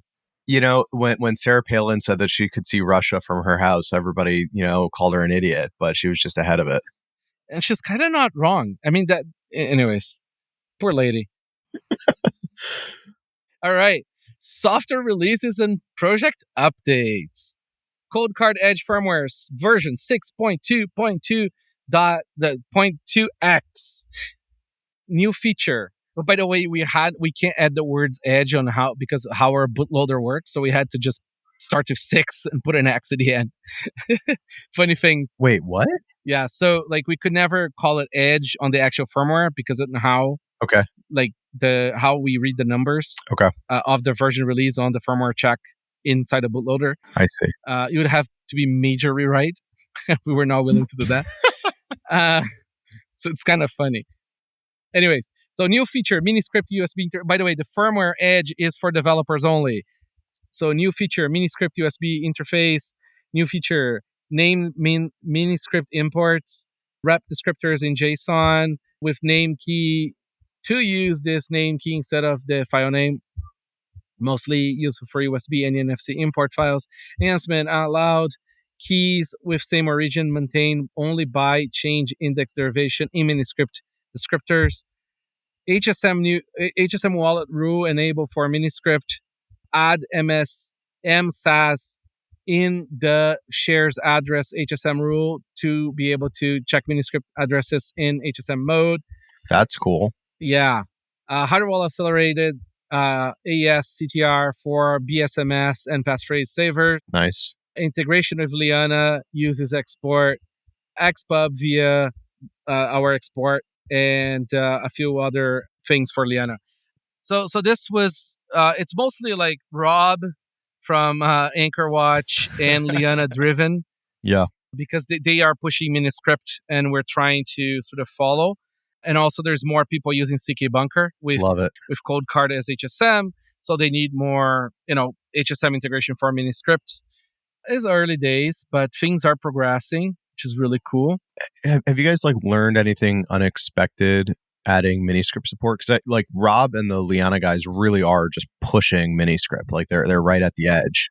There were some bugs in there in the very, very early releases, but sure, it seems to be more mature now and sort of and we also internally learning where to go. Yeah, that's great. Miniscript is a fuck ton of new code. Yeah. Right? That's why it's really complicated. That's why I have a made to main release because it's the we need to make sure that there is no money gone. Yeah. Bugs with Miniscript implementation. What needs to happen for the Miniscript code to make it to master? I think time in the market and the market is amazing at this. Once we see enough people in the market using the Edge firmware for their main use, and by the way, thus far no complaints in money gone spectrum, which is it's a very good thing, right? So that gives us confidence. But we're not quite there yet. The demand is not there yet, contrary to what the nerds think. There is no market demand for Miniscript. Yeah, and I feel like with Miniscript, like half the work is just, it's a shitload of new code and it's really complicated and it's super important to get right. But I feel like the other half of it is really like figuring out what the right UI and UX is, because like the whole point of this, right, is that you can have Liana Wallet or Trident Wallet have some crazy spend policy that they wrote up in Miniscript. Yep. And it gets thrown over the interface to a Coldcard, and the Coldcard is like, are you sure you want to sign according to the spend policy? And here's a Miniscript. Right. Yeah, exactly. So like, right. So like figuring out over time, how do we make it so that people can actually make a decision about this is going to be really hard. We made some interesting UX things that help you read the Miniscript. Okay. And with Coldcard Q, you're going to have a bigger screen. Yeah, higher def screen. One thing I was thinking is, once we have, say, like, this is very far from now. Maybe I really think that signed PSBTs will come around. Once you have a signed PSBT, you could create a QR. Yeah. Of the Miniscript, and then you scan that with your computer screen. Yeah. And so you can check the signature that the Miniscript is not being fucked with. Right? And you can review Miniscript on a computer. Maybe you still check some addresses on the screen of the hardware device, but at least you can use a big screen to sort of review. I don't know yet, but there's a lot of design space here to sort of go through with. Again, and I'm really interested on this because of the possibility of an op vault in the future too, and I want to be able to inspect my op vault on a hardware wallet. 100%, yeah. So yeah, it's progressing. It's very, very optimistic. I think things are going forward. We need more wallets supporting Miniscript and things, but yeah, right. Sparrow version 1.8.2. Improving put-output labels in the transactions, in the transaction tree, reduce server calls for opening transactions, support loading Coinbase transactions, and I mean a bunch of other updates, a lot of stuff here. Well done, Mr. Craig. I just said Craig, it's easier. Yeah. I don't know if this feature is listed in the release notes, but a feature that was in this release that's actually really useful is when you put your transaction together and then you go to the screen to preview it, before you finalize and sign it, on the left-hand side, there's like a tree view, kind of like a tree in like a file browser. And you can now drag the inputs and outputs and reorder the inputs and outputs in the transaction, which is really helpful for ordinals, but it's also helpful for like other things. And it's just like better coin control. Like you can literally construct the transaction to look exactly how you like it. And before this, most people would have to do that in like Bitcoin Core using create raw transaction, which is a foot gun and broken glass. Like just, it's horrible. It's absolutely brutal. Yeah. Also, another thing I'm looking forward to is when Craig accepts that barbecue QR is superior and he starts integrating it. I think we're going to be close soon. Once he gets a barbecue QR device in hand and he sees how amazingly well it works, I think we'll see it. Because I really want Sparrow to support it. Electrum version 4.5.1 and 4.5.0. Lightning, they improved a few. Lots of updates. Lightning updates, QML, GUI updates, Qt updates, and lots of updates. Lightning, what is this Lightning? Oh, yeah. It's part of Electrum. Yeah. Yeah, it's all Electrum. Yes. Robosats version 0.5.4-alpha and pre-release of 0.6. Coordinator servers, robot hash IDs, and recommended minimum on-chain fees, and lots of updates. Guys, please jump in on anything here you guys see. When I see massive updates for projects, like people are either interested in specifics or I will sort of go more very skim kind of reading. because we're already at 1 hour and 16 minutes. Yeah, I mean, I think the thing that's like cool for Robosats is they're moving in the direction of having multiple coordinators. Like they've always had sort of like a single coordination like market maker, which, like it's Tor only, but that's still a little risky. And I think they're trying to move in the direction of being able to like pick your coordinator or have like multiple coordinators. They're trying to decentralize a little bit, which is nice. Very nice. Stay out of jail. Yeah, stay out of jail. BlueWallet version 6.4.15. macOS add wallet menu item, haptic feedback on Android, allow importing QR code image from other sources. Yeah, I've seen a few wallets now, phone wallets supporting YouTube screen and fucking QRs. People screenshot the QR and then import the QR into the wallet because there is no address below the QR for you to copy. Yeah. Gore. Agora Desk version 1.1.16. Move payments method selection button. Domain screen. Fix iOS push notification. A few others. ESP-miner. Fun little project for people to do some probabilistic non-mining. Yeah. Yeah, I mean, the chances of you mining of a ESP is essentially the same probabilistic chances in a probabilistic universe of sticking your finger to the table. About the same. But it's cool. But if you want to do it to learn, it's a great learning project. Yeah. Do it with your kids. Learn about how big numbers really are. We had Scott, excuse me, from BitAxe in Nashville with us. Oh, cool. Last week. Was really cool to kind of dig in on it. I think the economics of open source ASIC design are kind of upside down. Yeah. Or extremely upside down. But just cool to see people working on it. It's super cool. I don't know if I think Thomas Templeton was at the thing. He runs, I know it's called Proto at Block. Like they do all the Bitcoin hardware. So he owns like Bitcoin mining. Yeah. The mining team is doing some really, really cool stuff too. Or they were when I talked to them last. It's an area, I've talked to them for years. Great. It's an area where, we've kind of been in like this false local maxima. Mm-hmm. But, we're sort of in this like false moment where we're in like toaster shoebox land. Yeah. And we'll see if that ever innovates. I think there's one of the open design questions on the board was, do you parallelize the chips versus sequence the chips? You have to sequence them. Mm-hmm. So I think we've settled that. Now we say, okay, great. We live in sequence land. How do we improve on that?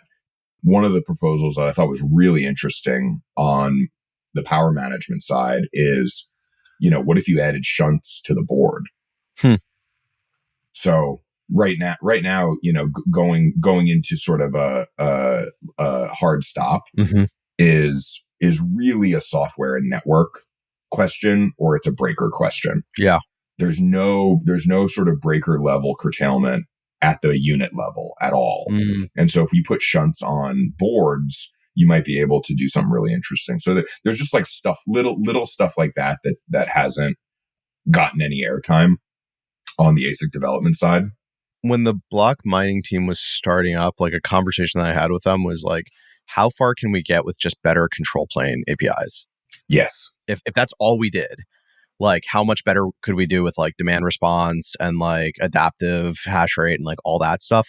And, I think that that's like a huge design space that's been really underexplored that would be cool. Well, I mean, like you have a grade 1 of electrical engineering ASIC design, like China bin A, B, C, D, Z right now, like style of making things, right? Yeah. Intel got there and like, it's a shame they didn't go forward.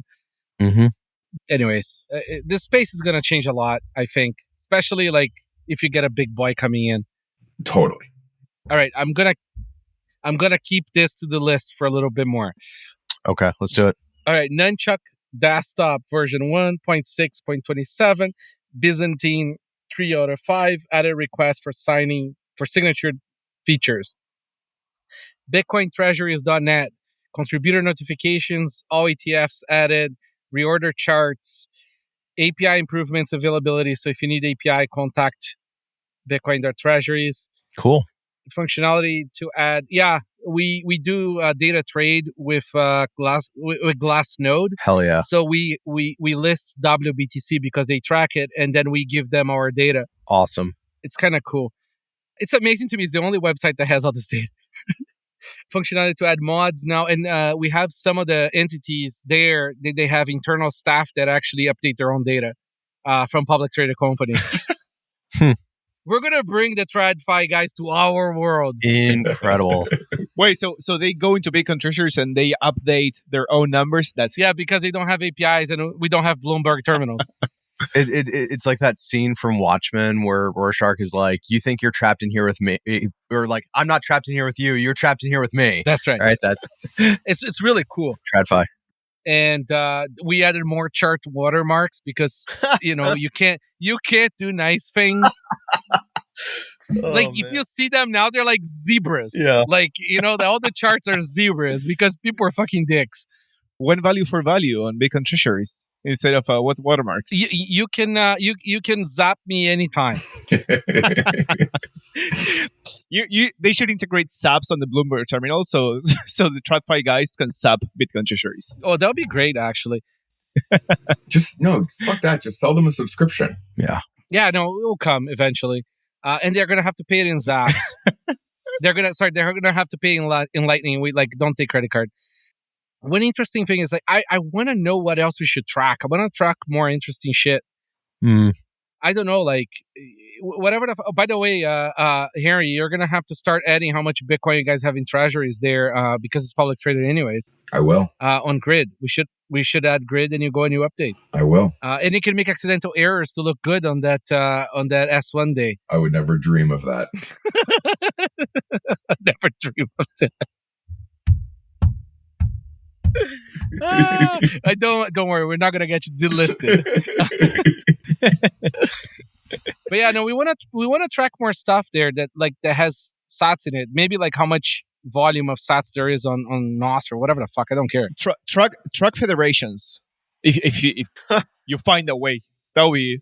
And when federations rug and stuff like that. Because this is not a product for people to trade on, right? This is just fun trivia. I don't care if it's a little off or whatever. Just have a person from a federation go there and input the numbers. It's a leaderboard. That's how it started. I had 2. all of the other miners are going to be pointing at each other and be like, "My bags are bigger than your bags." That's the point.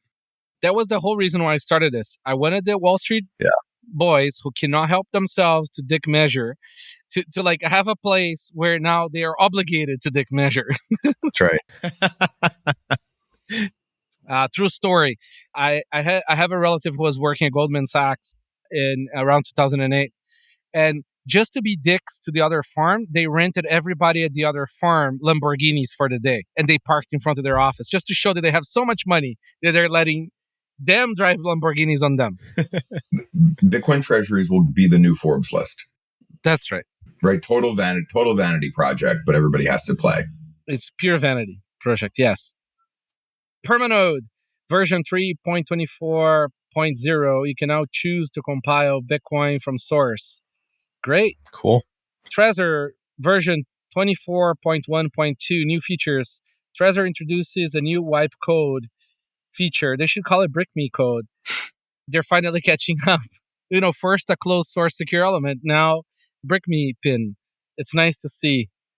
Improvements: easily paste transaction details in CSV directly from send without the need file for creation or uploads. Project Spotlight, GroupHug Server by Peach. Batching server that allows combining PSBTs into single batch transactions. That's nice. Semaphore, crowdfunding with Bitcoin by Super Testnet. Crowdfunding app utilizing smart contracts for fund recovery if the go isn't met. Cool. That's fun. There is a fundraiser going on it for people to test. All right. The Nostr, the Pablo part of the show starts. It's his whole part is Pablo. Just the first one, and maybe a few more. Pablo.review. Yes. All right. nsecBunker version 0.10.0. Codename Nostr, an on-off-like protocol. All right. This is significant release that provides the ability to run OAuth like bunkers, which will allow registration in your bunker new accounts. So is the idea that you have some piece of software that's holding your actual NSEC and you can like OAuth to it and say I want to make a post, but you never actually touch the NSEC directly? Yeah, that's right. So that's the basic premise of nsecBunker. It's just a copy of the CK-Bunker model, just like remote signing. Perfect. What this release introduces, which is quite cool, and I've been showing demo videos for a while, and I was calling it OAuth-like because it feels like OAuth, someone that creates an account. Mm-hmm. They don't need to install an extension. They don't need to copy these weird secrets from here to there and do all this magic dance. Mm-hmm. So it feels OAuth in that way. And then Fiat Schaff got triggered that I was using OAuth-like everywhere. And he said, "Oh, Nostr is just an OAuth-like protocol now." That's why that's the code name of the release. It's a good code name. But yeah, it's super cool. It allows for, because what I want to build stuff that can sell to normies. Mm-hmm. And normies can do extensions. Normies can do keys and stuff like that, or 12 words. So I want like a very easy on-ramp without losing the interoperability of Nostr, because that's one of the really cool things that Nostr has going for it. Mm-hmm. So yeah, this allows for that. And there's a bunch of nsecBunkers that have been deployed by other people where you can have like, I have the at nostr.me, so you can go in and get nbk at nostr.me, and you're signing remotely from that. And now there's a bunch of other nsecBunker providers here in software engineering. A few people launched their own, so you can have, like at whatever domain they host. And it's cool because the moment you create the account, it's paired with an LN bits, and you are immediately able to receive sats. So that's kind of cool as well. We're all doing custodial wallets anyway when using Nostr, so you might as well get a free custodial wallet the moment you sign up. Might as well. Yeah. Yeah, and related to that, there was another release just done like 2 hours ago by Jeff G. OpenSats grantee as well. When I released my demo videos, Fiat Chef said we should have a way for applications that are using NIPO 7, so like GetAlv or nos2x, to be able to, without changing code, to be able to use this. So if you go to any normal application, any Nostr application that uses NIPO 7, and you do not have GetAlv or nos2x, that you are still able to use this. And the way it works is just you drop in a single line of code, a JavaScript snippet on your website, and it acts like a Nostr extension, like an NIPO 7 extension, but in reality it's implementing this flow. So that was released like just now. But I think it's pretty cool because it's going to allow all these applications that already exist to be interoperable with this new flow. Nice. Very cool. nos.social was updated. Rust-nostr was updated. nostr-wallet-connect was updated. Mostro was updated. Nostream. By the way, is Nostream the same as Zap.stream? No, it's different people. So Nostream is a relay implementation written in TypeScript. Okay. As far as I know, it was kind of abandoned. Nostream was? Yeah, Cameri kind of lost interest or moved on. Oh, it's been updated. Yeah, but it's been updated recently. And one of the updates was removing NIP26, which is fantastic because NIP26 is evil. Amethyst. New sign-up screen, reduces the size of the following icon, and a bunch of other updates. Coracle was updated. A lot of updates. Yeah, a lot of updates. People should really try it out. Coracle is like the unsung hero. Lots of cool shit. Yeah, I haven't played with Coracle in a while. I'll have to check this out. It's fantastic. Before we move on, within the updates, the software updates, Primal released the Android like stable version with the wallet. Nice. Oh yeah, it's not here. Yeah, it's not there. But yeah, I haven't tried it because I lost my Android phone. But I hear that the Android wallet is it's better than the iOS version for now. Oh wow. So try it out. Yeah, I think it's not better anymore because they released another update for iOS. And listen, iOS is always first because these are overqualified leads. Primal is awesome on iOS. It works great. It really is. iOS is overqualified leads. 100%. Right? While Android is like people trying to masturbate over privacy where they have none. That's right. Yeah. I mean, the Android shit is just triggering to me. You're just choosing like Google or China as your master lord and pretending LARPing. But you get to virtue signal about it. You get to look down your nose and say, "Ooh, iOS," but you don't actually get anything for it. Anyways, Nostr NFC Art Cards. No idea what this is, but seems cool. We see cards designs from artists that are on Nostr using Nostr native commerce. It's yeah, cool.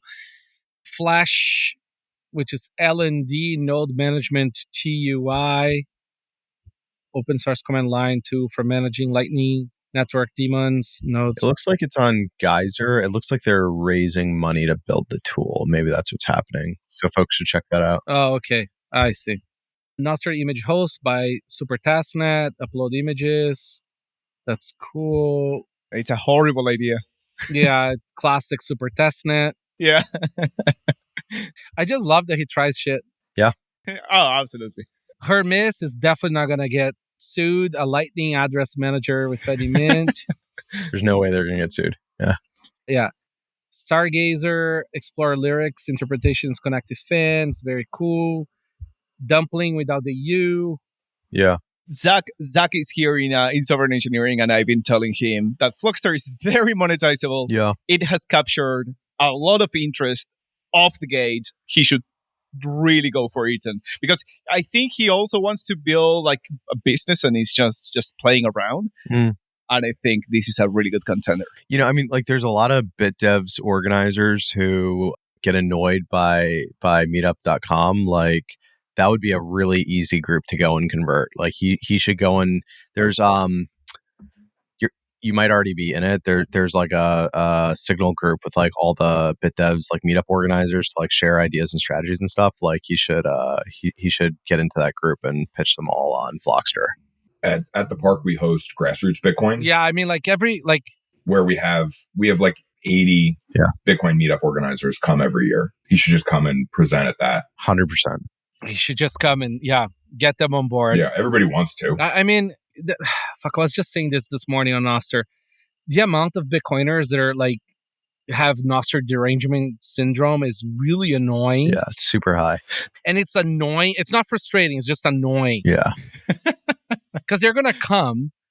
They're just like wasting everybody's time arguing about it. Yeah, you get your NPub. You get your NPub at the price you deserve. That's right.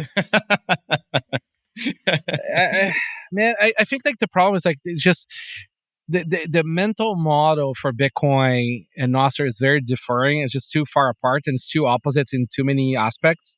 So they just can't like understand that like, Nostr is not a time chain that you have access of all the data or something. Mm-hmm. And I've heard like all kinds of horrible takes. Like, for example, Nostr is a search engine or, content discovery or, it's just like, yeah, like, we can't help ourselves, right? We try to always find a, like, what's the word for it? Not an allegory, but like an analogy. An analogy of things we know to sort of, try to project and try to start understanding something else. And, like Bitcoin, it's just this shit is just too different. It's like crazy and out there sort of solution and doesn't really like relate to anything else we have. It's a complete new invention, right? Yeah, and I think when you come from the Bitcoin side, there is a lot of things that are the polar opposite. Yeah. So Bitcoin has to be perfect. Like in Bitcoin, we cannot have a small disagreement on what's the state because a small disagreement is a split. You have an universal truth. Yeah. Yeah, exactly. But Nostr is not trying to create that, and because it can't. No, because really, this idea of this is the state of social media, when you query api.twitter.com and it tells you this is the state, that's also a fake state. It's just a segment of what the state, but it's not a global state. It's the global state within Twitter, but it's not the global state in Facebook, or it's not the global state in your household. But I think a lot of Bitcoiners, and Shinobi was kind of saying this in RHR last week. He was saying that the fact that you cannot have gossip between the relays so that they share the exact same state because it cannot scale to have all that data distributed. that's why he sees that Nostr cannot work. But of course, that's like it's kind of the whole point. No, but see, this is like Shinobi is perfect, right? Because like Shinobi is great. He understands Bitcoin deeply, right? And he's very open-minded to new tech. Like, so he's not like, he's exactly the perfect candidate that should be all over Nostr, right? And like the other day, he was telling me Nostr is not going to work because there's no indexers. I mean, but like, it's not the point. And by the way, I run an indexer for Unleashed. And, and like, he has all of us. It's just, people really, they're going to have a hard time getting their heads out of the gutter for Nostr. It's going to take a while. Yeah, all right. So privacy software update. Well, we go to Unleashed now. Unleashed.chat. Version 0.19 all the way from version 0.14. I guess we weren't tracking. So API key, API improvement. So you have API now. And we copy the Open API endpoint style, so it's easy for people to use. Nice. Nostr improvements. We have all of Nostr there. He understands stuff very well. We still don't know how to count nodes yet, but we will get there. Lots of UI tweaks, and you can all sort of self-serve API. Nice. So you can go build your DVMs and shit. And yeah, try Unleashed.chat. Read the notes on the chat, NBK. All the updates on Unleashed.chat were since the last episode. That's hilarious. Oh, Jesus Christ. Okay. Okay. We've been updating it a lot. We like the updates. You lose track, right? Like when you build shit, you just lose track of stuff. SimpleX Chat. I guess 2 chats on the privacy thing. Version 5.4.3, version 5.4.4, fix incoming calls, stabilize OS notifications, additional diagnostic messages, improve message delivery, reduce battery usage. Very nice. I still need better interaction between desktop and the phone so I can run both clients at the same time. That's what I'm waiting for. All right, Lightning. Ooh, Phoenix. Jesus Christ. Dude, we're like what? Like I rebooted I refreshed my recording, so I don't know how long we've been here recording for. Like hour and 50. Okay. Yeah, almost 2. Okay, so we'll get off soon. All right, Phoenix 2.1.0 can now add liquidity with peers. That's nice. Edit fallback to device passcode when biometrics fail. Rust Lightning was updated with a security fix. Mutiny Node was updated with end-to-end encryption, remote eCache backup. Yeah, it seems like Mutiny is leaning really hard into eCache stuff lately, which is like I haven't been keeping up with their updates, but I need to go dig into that. Cause I saw a tweet from I think probably Ben Carmen about like they were doing some Fedimint. Tony wrote a nice article about eCache. Oh, okay. Tony. Okay. Yeah, I need to go catch up on that. Was it like Fedimint is custodial or something? He was like trying to like be a little facetious with stuff. Aren't all federations custodial? That's right. No. He said it was non-custodial. Yeah. eCache is non-custodial. Many memes followed. Yeah. Yes. We had here at Sovereign Engineering, the Mutiny guys are here. Oh, cool. And we had a Fedimint day yesterday, and Tony gave a talk about Fedimints. And yeah, Mutiny is leaning really hard on Fedimints, which is, I think it's going to be super cool. Also, when they're here and they try and pay with Lightning on Mutiny or any custodian hard troops, you learn, holy shit, how long 20 seconds at the cash register it really mean. Yeah. It's awkward, and then it fails, and then the person thinks you're trying to steal from them. I had a Phoenix transaction like that here. Yeah, Bitcoin Django is great, man. Like it's like everywhere, and now they integrated with the local system, so you can use their semi KYC phone system, the SIPA. Yeah, and like you can use like Bitcoin to pay anywhere in the country for pretty much anything, which is a waste of Bitcoin. You should just use a fiat first. But people don't agree with me because they want their coffees, their circular economy thing. Anyways, what's cool about Mutiny and guys, like they're really like they're honest about Lightning. Yeah. And like all their projects, and like they're very sort of like they're seeing that like, Lightning has limitations and eCache does sort of help with some of that. Maybe it's something else, but anyways, it's nice to see them updating so much stuff. They also have 50,000 updates from version. So they had they had 4 updates since the last show. New Send UI, a bunch of stuff. Cypherpunks write code. That's right. Yes. Albi launched Answer, a web wallet for Liquid by Albi. So some people are fucking around with Liquid now. You're welcome, Liquid. You're welcome, Liquid. But I bet everything now is on pause because because the fees have dropped, right? I bet they have. Transactions on Liquid are going parabolic. They 2x'd over the past 2 days. That's right. They went from 1 to 2. That's right. And now they're 4. Yes. Yeah. Now you multiply them by 0. It's like I think they had like 1,000 times 0. That's right. Yeah, they really enjoying the discovery of the number 0. It's a fascinating one. Starry Gray is great. Wallet of Satoshi launch. Wallet of Satoshi POS. Clams remote version 2.0.0. Bunch of updates. Fountain Android. Very cool update. Mercury Layer launched, which is really cool. That's nice. Folks were familiar with Mercury Wallet from Commerce Block. It's like the state chain implementation. It used to be like a packaged desktop wallet. They've now turned it into like a service and a set of APIs that people can build on top of. And they're trying to make it more open and get more people to build on top of Mercury, which is cool. It's like another L2 that I think is really underexplored that has very different trade-offs than Lightning and has like a really, really nice user experience. So, well, I mean, state chains are fucking awesome. They are awesome. It's a virtual open dime. People don't talk about it enough. Yeah. But like, dude, you can go years without redeeming a UTXO on chain. It's like essentially like, free money. Not really, but like, it really is amazing. Like, and like the trade-offs are not that different than like Lightning when you actually put it in practice. Yeah, we don't have all the time to get into it, but like the trade-offs are actually very reasonable for just think an hour for like so I mean, like, okay, the trade-offs are you need to trust that the service provider is not going to collude with the prior owner of a state coin to steal from you. But the way that they mitigate that is they publish a proof of publication ledger that's anchored to Bitcoin. So if they do that, you have cryptographic proof that the SP rugged you. You have like proof of exit scam. And they run all the SP software in what's effectively an enclave with like remote attestation, which minimizes the chance of there being like rogue code running. So for pretty much any reasonable threat model that like real people have in the real world, that's a totally acceptable set of trade-offs to have this UTXO for 0 fees.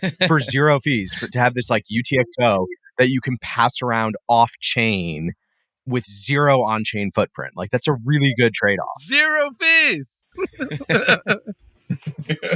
And the new version of Mercury Layer, so they used to do like a blinded ECDSA scheme. Now they're doing blinded MUSIG. So the coordinator doesn't know who you are. So you have like very good privacy within the coordinator. So this idea that like the SP is going to censor you, you end up kind of reducing down to better privacy trade-offs than like, even something, I would argue better than like Liquid, because like the transaction graph isn't there. Well, it sort of is because of the proof publication ledger. So it's similar thing where it's like the SP can't censor you if they don't know what your transactions are. Like it's a really actually good set of trade-offs. Yeah. Plasma Core Lightning Wallet launched. Bitcoin Connect, another one. Blockstream Green updated. Swiss Bitcoin Pay updated. German. Okay. Mash launches rewards. Stocker Neo launches Attach Wallet. Stocker News needs to be full Nostr. Yeah. Yep. It's the time is gone. Yeah. It's weird to be sent to a link on a website now because folks still post there and then they post the link to Stocker New on Nostr. And it's not a Nostr long form note. It's so weird.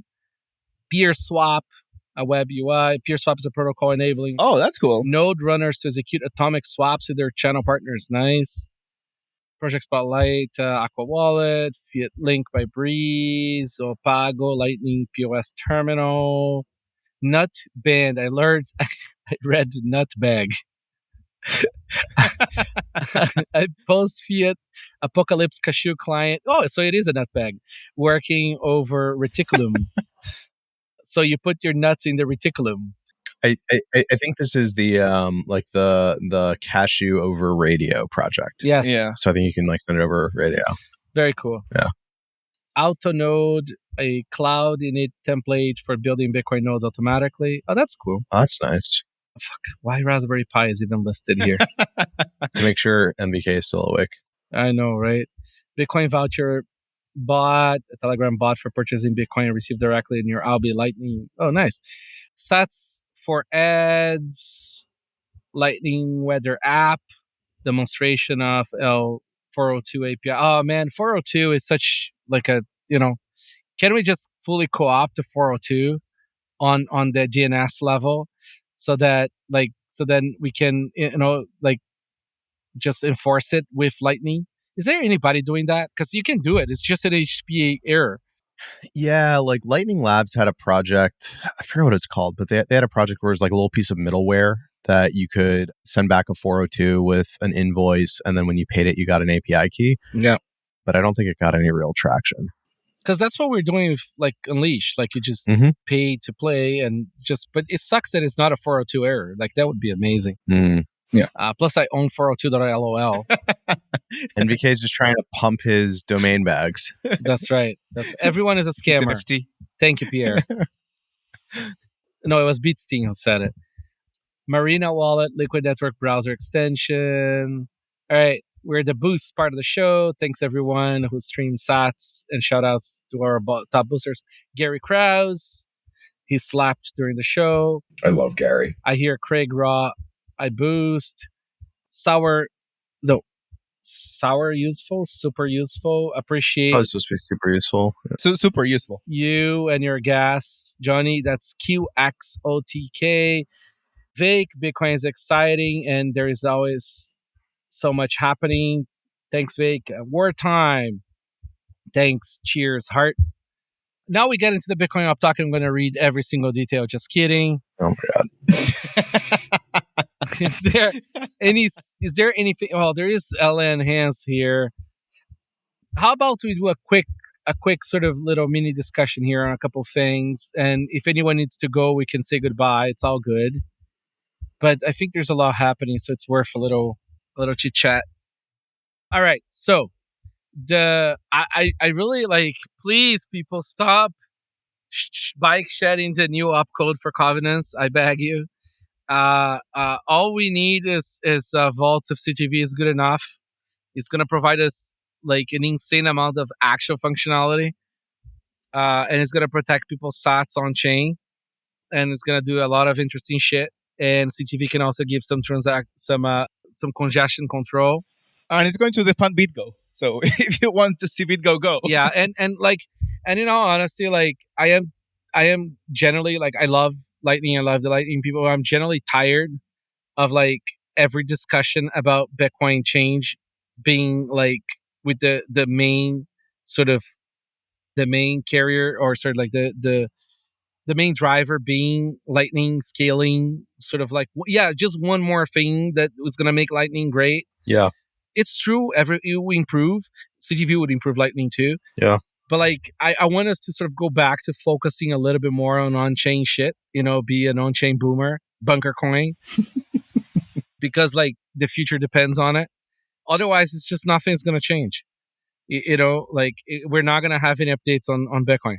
Like seriously, like it's already there essentially in terms of like ossifying. So yeah, I mean, so at the top of the show, you said like Bitcoin is a store of value.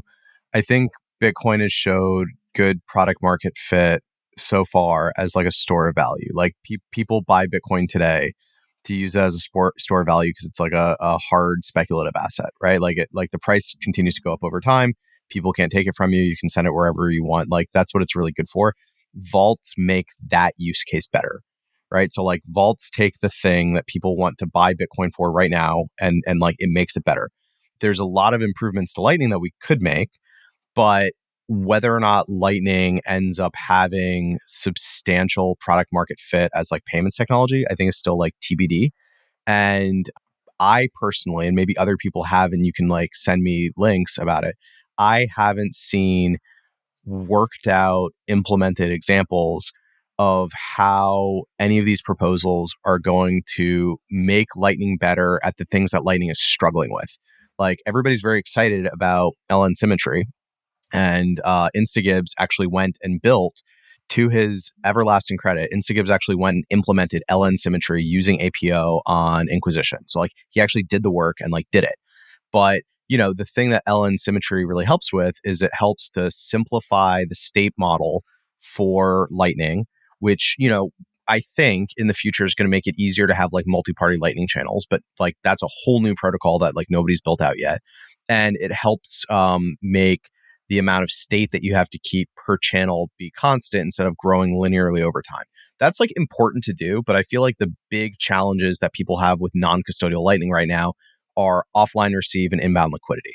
And like neither of those things have been solved by any of the stuff that people are talking about right now, or at least, or I haven't seen it. Right. And so if people have ideas for like, here's how we can use XYZ proposal to fix offline receive for Lightning, like I would love to see that. And hopefully it comes with code. But, I think like vaults are a thing that it's like easy to explain to people how if you want to hold Bitcoin and you want to protect your Bitcoin, vaults give you multi-sig security with single sig operational complexity. That's like a thing that makes Bitcoin better for the things that people want to use Bitcoin for today. And more than that, it's so hard to explain to people the importance of an HSM. Yeah. Right? Like a hardware security model. Yes. Right? Like it literally like it solves all the problems. Yeah. and might even deprecate the need for my company to exist. And yet I want it because it solves my problems, right? Like CoinKite was me trying to solve my problems. And if the next thing solves my problems without needing CoinKite, great. I'll keep on just focusing on margaritas. And seriously, it's like we can't, like, we need sane custody velocity controls and truly on-chain based rules for spending. Yeah. Otherwise, it's gonna become very nasty once the price goes up and like this thing is $1 million a coin. Everybody wants to sleep at night, and all for this, all these institutes, like all the Lightning companies, okay, need vaults so that they can have their warm wallets that feed the channels to have HSM controls. I was talking to quite a few of these Lightning companies that don't do share coins, okay. And like that, so like they're trying to do shit. It's like so their volume is a bit smaller, and like they all like come to me. I want an HSM. I want to do this. I want to do that. I'm like, yeah, but like you can't afford it. Like the whole because you're gonna need to hire 5 guys that are gonna maintain trust zone code, right? It's completely unrealistic. Same for miners. Miners need to manage, and you can't get away with one of them. You need 2 of them. Right? Oh yeah. No. I mean, like there is the team that now runs the multi-device thing and different. That's right. I would just say two more things that I think people don't think about right away. The first is that to the earlier point, just Bitcoin has achieved $800 billion in product market fit. It's important to quantify it with current levels of quality, and I think we got a lot of headroom in how useful, Bitcoin and block space is today. The value of settlement is poorly priced and the value of store value is poorly priced, right? There's so much monetary premium sitting in all these other assets that, Bitcoin has a credible argument that premium should sit on it. The other is just that if you look at the next $100 billion in flows, if I'm a corporate controller, I need to have an actual process by which I can manage corporate treasury that doesn't include, an agreement with Coinbase. Yeah, Michael Saylor's not going to have a Coldcard in his desk to hold MicroStrategy's coins. No, exactly. And so there's a fiduciary component to it. No, but like the people around him does. Yeah. When you think about like, great, we think more money should be parked in Bitcoin. What level of tooling is required to enable that flow? Just the basic controller suite of tooling will go a really long way, the next time that, Starlink wants to put another billion in Bitcoin on their balance sheet. For people that don't like, HSMs were designed for things that have backseas Mhm. or have key rotation capabilities, right? So Mhm. they're very secure so that you don't lose your bank database keys, right? But once they do compromise, which they will, then you can just rotate the keys, right? That's how all this shit was designed to work at. And Bitcoin, there is no there's no key rotation. Once it's gone, the money is gone. Yeah, like I built out a first generation of like a very large HSM as a service business at like a leading cloud provider. And the original use case that prompted that business was DRM keys for streaming video. Like the point of that offering was so that you could go to content rights owners and like check the box. Yes. If those keys got leaked, nobody dies. Yes. Like you go back to your auditor and you say, oops, these people fucked up. I'm like, they're going to pay to make it right. And we're going to have an expensive key rotation process, but like, we'll do it. And then we're done. And like, people are mad that now there's pirated movies on the internet, but like, they're mad about it for a little while and the lawyers sort it out. And then like, we all move on. That's very different from like the Bitcoin threat model. It's part of the contract. Yeah. Yeah, no, Bitcoin threat model, there's no mulligans, right? Money's gone, right? So like, it really is like computers were not designed to have the money in the computer. So what do? We use toaster oven chips that are much simpler, like hardware wallets do, right? So that is not a real computer. Yeah. And then what do the kids do? They get a computer and they put the keys in the computer. And then, of course, they're going to get robbed eventually. And that's why we hate the Raspberry Pis. But the issue gets really, really like tricky with like enterprise. And that's why enterprise is doing the MPC shit with Fireblocks, hundreds of thousands of dollars, because it costs a lot of money to make all those promises and have all those stamps. Yep. But then even because they have to deal with ECDSA, they go and they leak nonsense. And then the ECDSA MPC is completely owned. Yeah. And then they lose customer money. Right? Like, because again, it just wasn't designed for that. So essentially, like, what Vaults plus CTV does is like resolves most of these issues to a still sort of tricky, but now acceptable level of risk, right? Like a known risk threat model, known financial risk model that you can actually insure, that you can actually do things with, right? And if we do this, we're going to have a lot more entities not holding ETFs. They're going to be holding actual funds because there's going to be a lot of like checkbox people out there saying, look at this. Fidelity now has upvault money, upvault Bitcoin, right? And it's okay. It's real Bitcoin. And then people are going to start doing the same. Do you really think Saylor wants to pay the kind of insurance fees that he probably does and compliance fucking fees that he does to keep coins on Coinbase and whatever the fuck else he sticks those coins in? No, I bet they would love to have a solution that is compliance compliant, right? So that they can hold the coins themselves. Yeah. Anyways, I'm very hopeful and still optimistic that we get some covenants for this stuff. And this is also good for Lightning. Okay, it may not help Lightning as much on the transaction side, but you help on Lightning funding side. Well, I mean, like the direction that I think all of the L2s are trying to go, whether it's Lightning or if it's state chains or if it's like other stuff, is trying to pack more people into fewer UTXOs. Like that's like ultimately where we need to get is we have this model where it's like one person owns many UTXOs.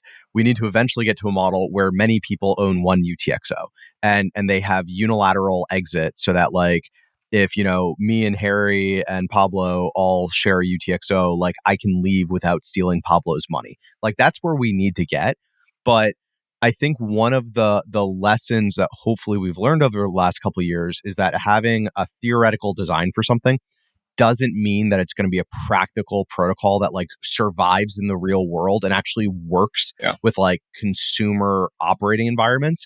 And so I think, we all need to do more work to not just say like, oh, I have a design for something, but to say like, here's a prototype implementation and like, here's what it'll actually use to like what it'll look like to actually implement with that. That doesn't mean that we should stop. Like I still think that we should get to covenants as soon as we reasonably and safely can. But I think that the distance from here to usable vaults is a lot shorter than the distance from here to multi-party L2s.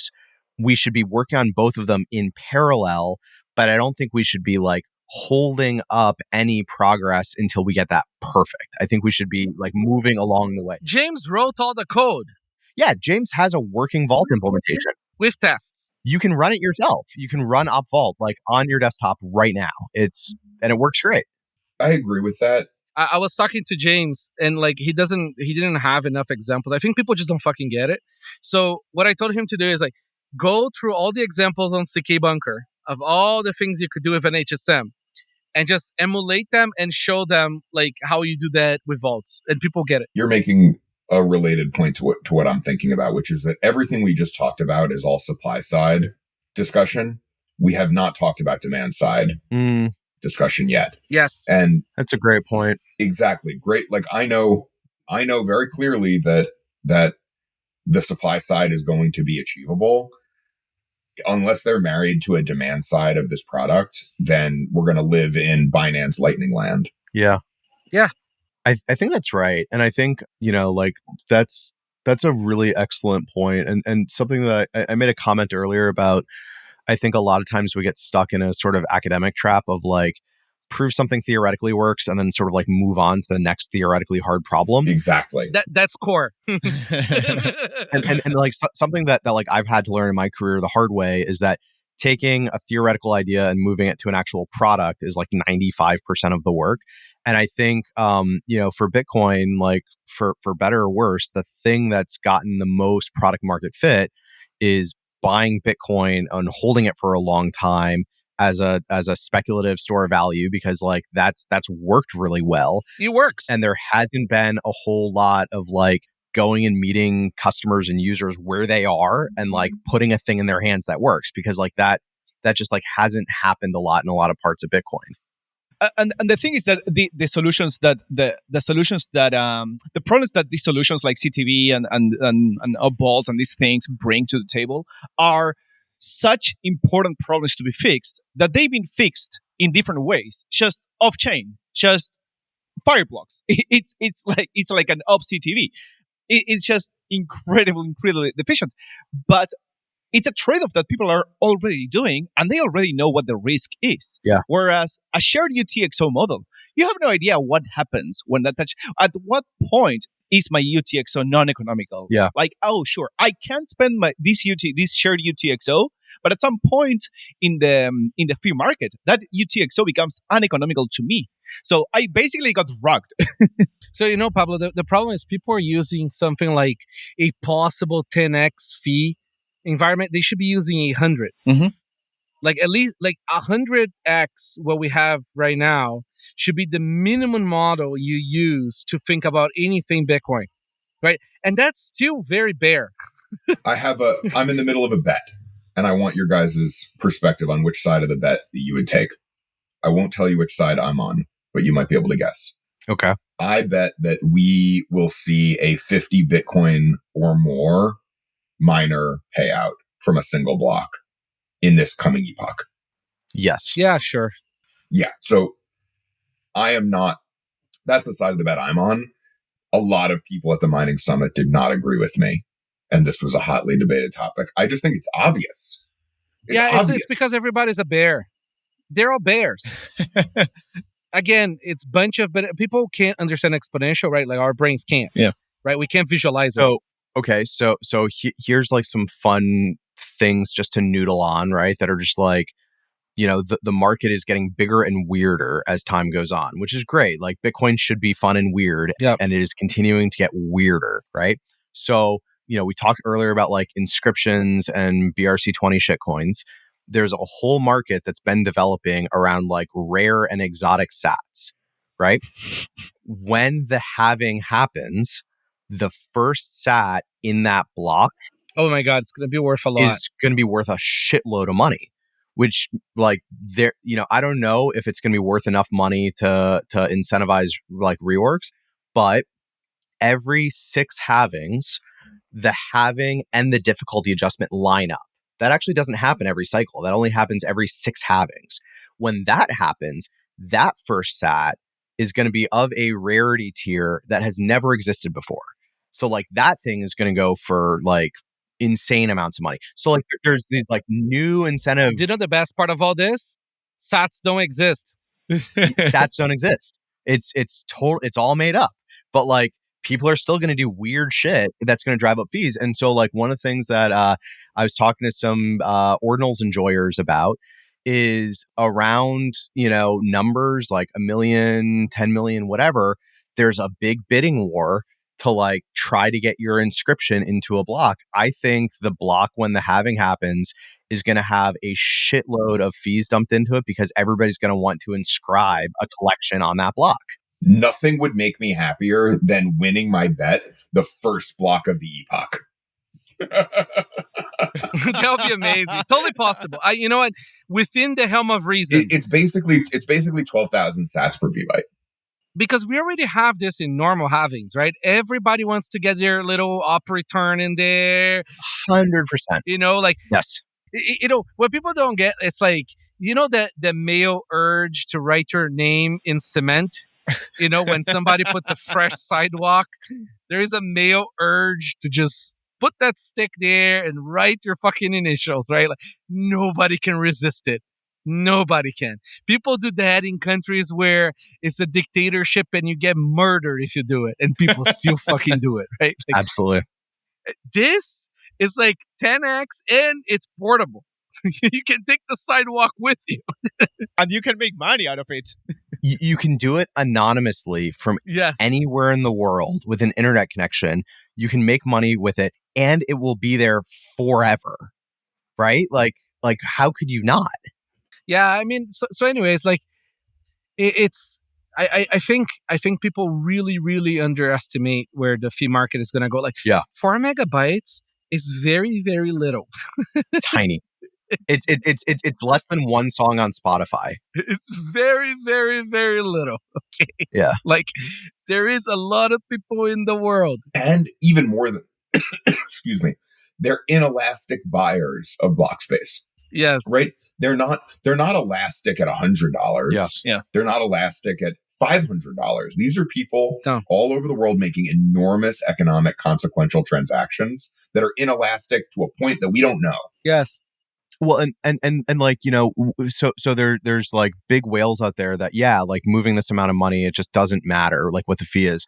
But also if we are successful in building these higher level protocols that fit more people into a smaller number of UTXOs, it increases the economic density of every transaction. Exactly. And so like if you end up in a world where there's one on-chain transaction, but it's settling, whether it's like a bit VM thing or a state chain thing or something that we haven't invented yet, if it's settling, 10,000 transactions off-chain with one on-chain transaction, it's very asymmetric. And like, you can do 12,000 sats per V-bytes. It doesn't matter. It's fully asymmetric, right? Like, and you can't win this. Yeah. Like there is no winning it because somebody will come up with something like it's kind of like in a way how open timestamps work. It's fully asymmetric what you're putting in there. Is that it looks like a tiny little thing, but like the importance of the tiny little thing could be huge for somebody else. Absolutely. Right? And it could have an atomic distribution of it. I'm gonna shamelessly talk my book, but this is why the basic mining thesis is long Bitcoin, long fees, short difficulty, short electricity. And it turns out that that's like a stupidly asymmetric trade. Yeah. Yeah. You lose money when difficulty goes up. Yeah. Okay. Yeah. Fair enough. Yeah. Just don't follow the difficulty. Yeah. Like to a certain extent. And I really think that the price sort of like move trend thing is going to get a lot more weirded than people think because the ETFs are a total sort of like, they seem obvious, but they aren't. They don't behave the way it's supposed to. Sunday trading is different than, so the off exchange trading that happens to shares between brokerages is very different than the 9 to 5 trades.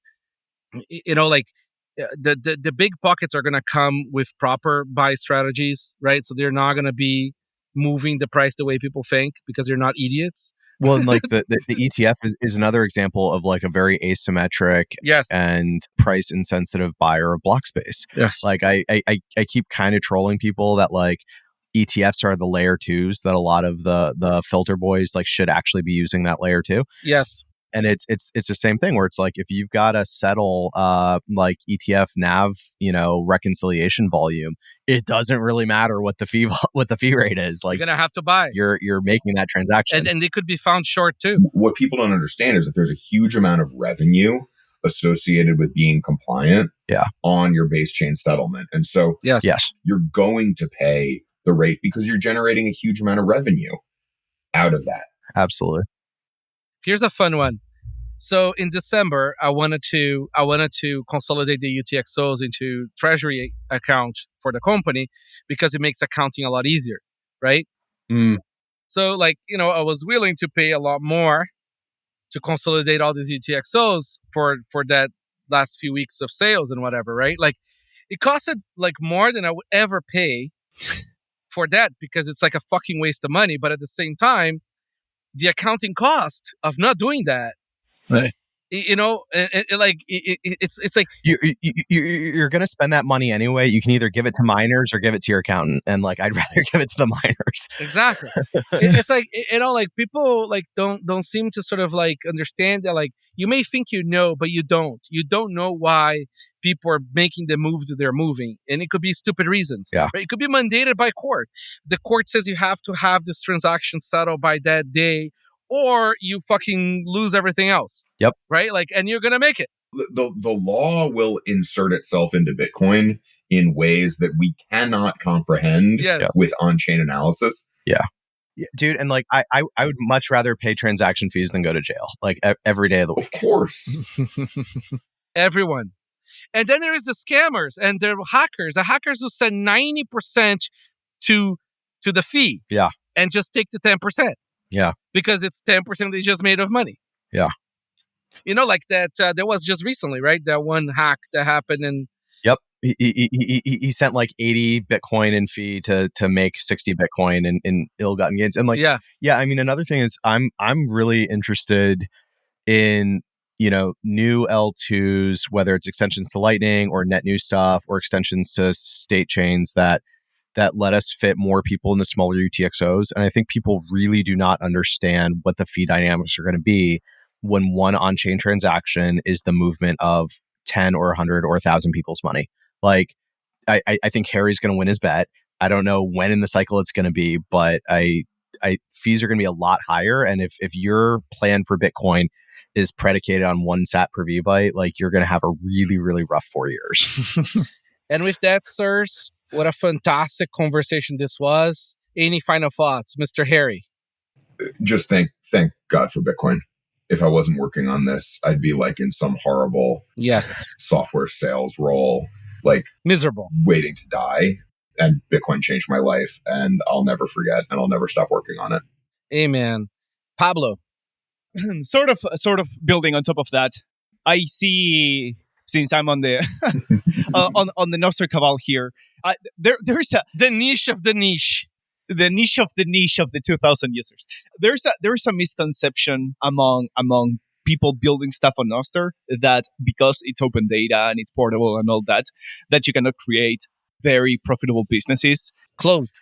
Yeah. And that's a terrible, sad mistake. You can build very cool stuff that is very monetizable and tap into new markets. It's just about building things in the right way.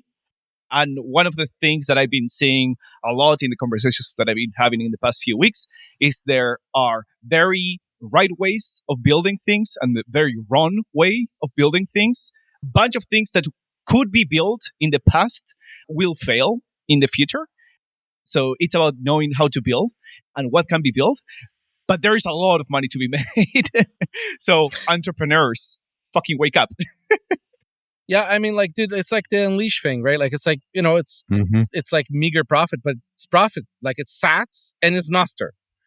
Like, like not like doing any evil in the world, just sort of, providing value, straight value on cost plus. That's it. Cost plus. Yeah. Rijndael, final. Bitcoin is weird. It's new. People haven't had anything like it before. Figure out what things Bitcoin is good for and try to align your interests with the things that Bitcoin does well.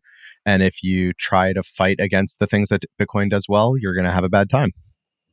I was hanging with Alex B, and it's like we were sort of commiserating over the old days, right? When people were honest, weird, and sort of antagonistic, and like that got me reflecting. I think that's why the last few days I've been sort of like putting a few truths out there and getting a little bit of fun replies. Yeah, I think like we really need to sort of go back to the market is demanding that we go back to being antagonistic, honest, and sort of like, and really sort of get down to demand side. Yeah. Product development, like more product. 1000%.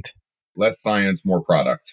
And I think this is all on us, really. Like, a lot of OGs sort of like fading, a lot of the, the drug dealers fading, and a lot of like the people who sort of help get us here sort of like, get tired, get rich, get bored or whatever. Like, let's go back to like, like being optimistic dicks on Twitter and sort of like, and call a spade, because like, the new people don't know or are incentivized not to know. Right. So like, instead of like less smash buy, more like call it out. And it's not about being polite, being rude, or anything else. It's just sort of like, let's focus on demand side. Yeah. As Harry so eloquently as usual puts it. Very well put. Yeah. And I think with that, we'll call this show. This was a fun one. Thank you. Thank you, guys. Thank you, MBK. See ya. Thanks for listening. For more resources, check the show notes. We put a lot of effort into them. And remember, we don't have a crystal ball, so let us know about your project. Visit bitcoin.review to find out how to get in touch.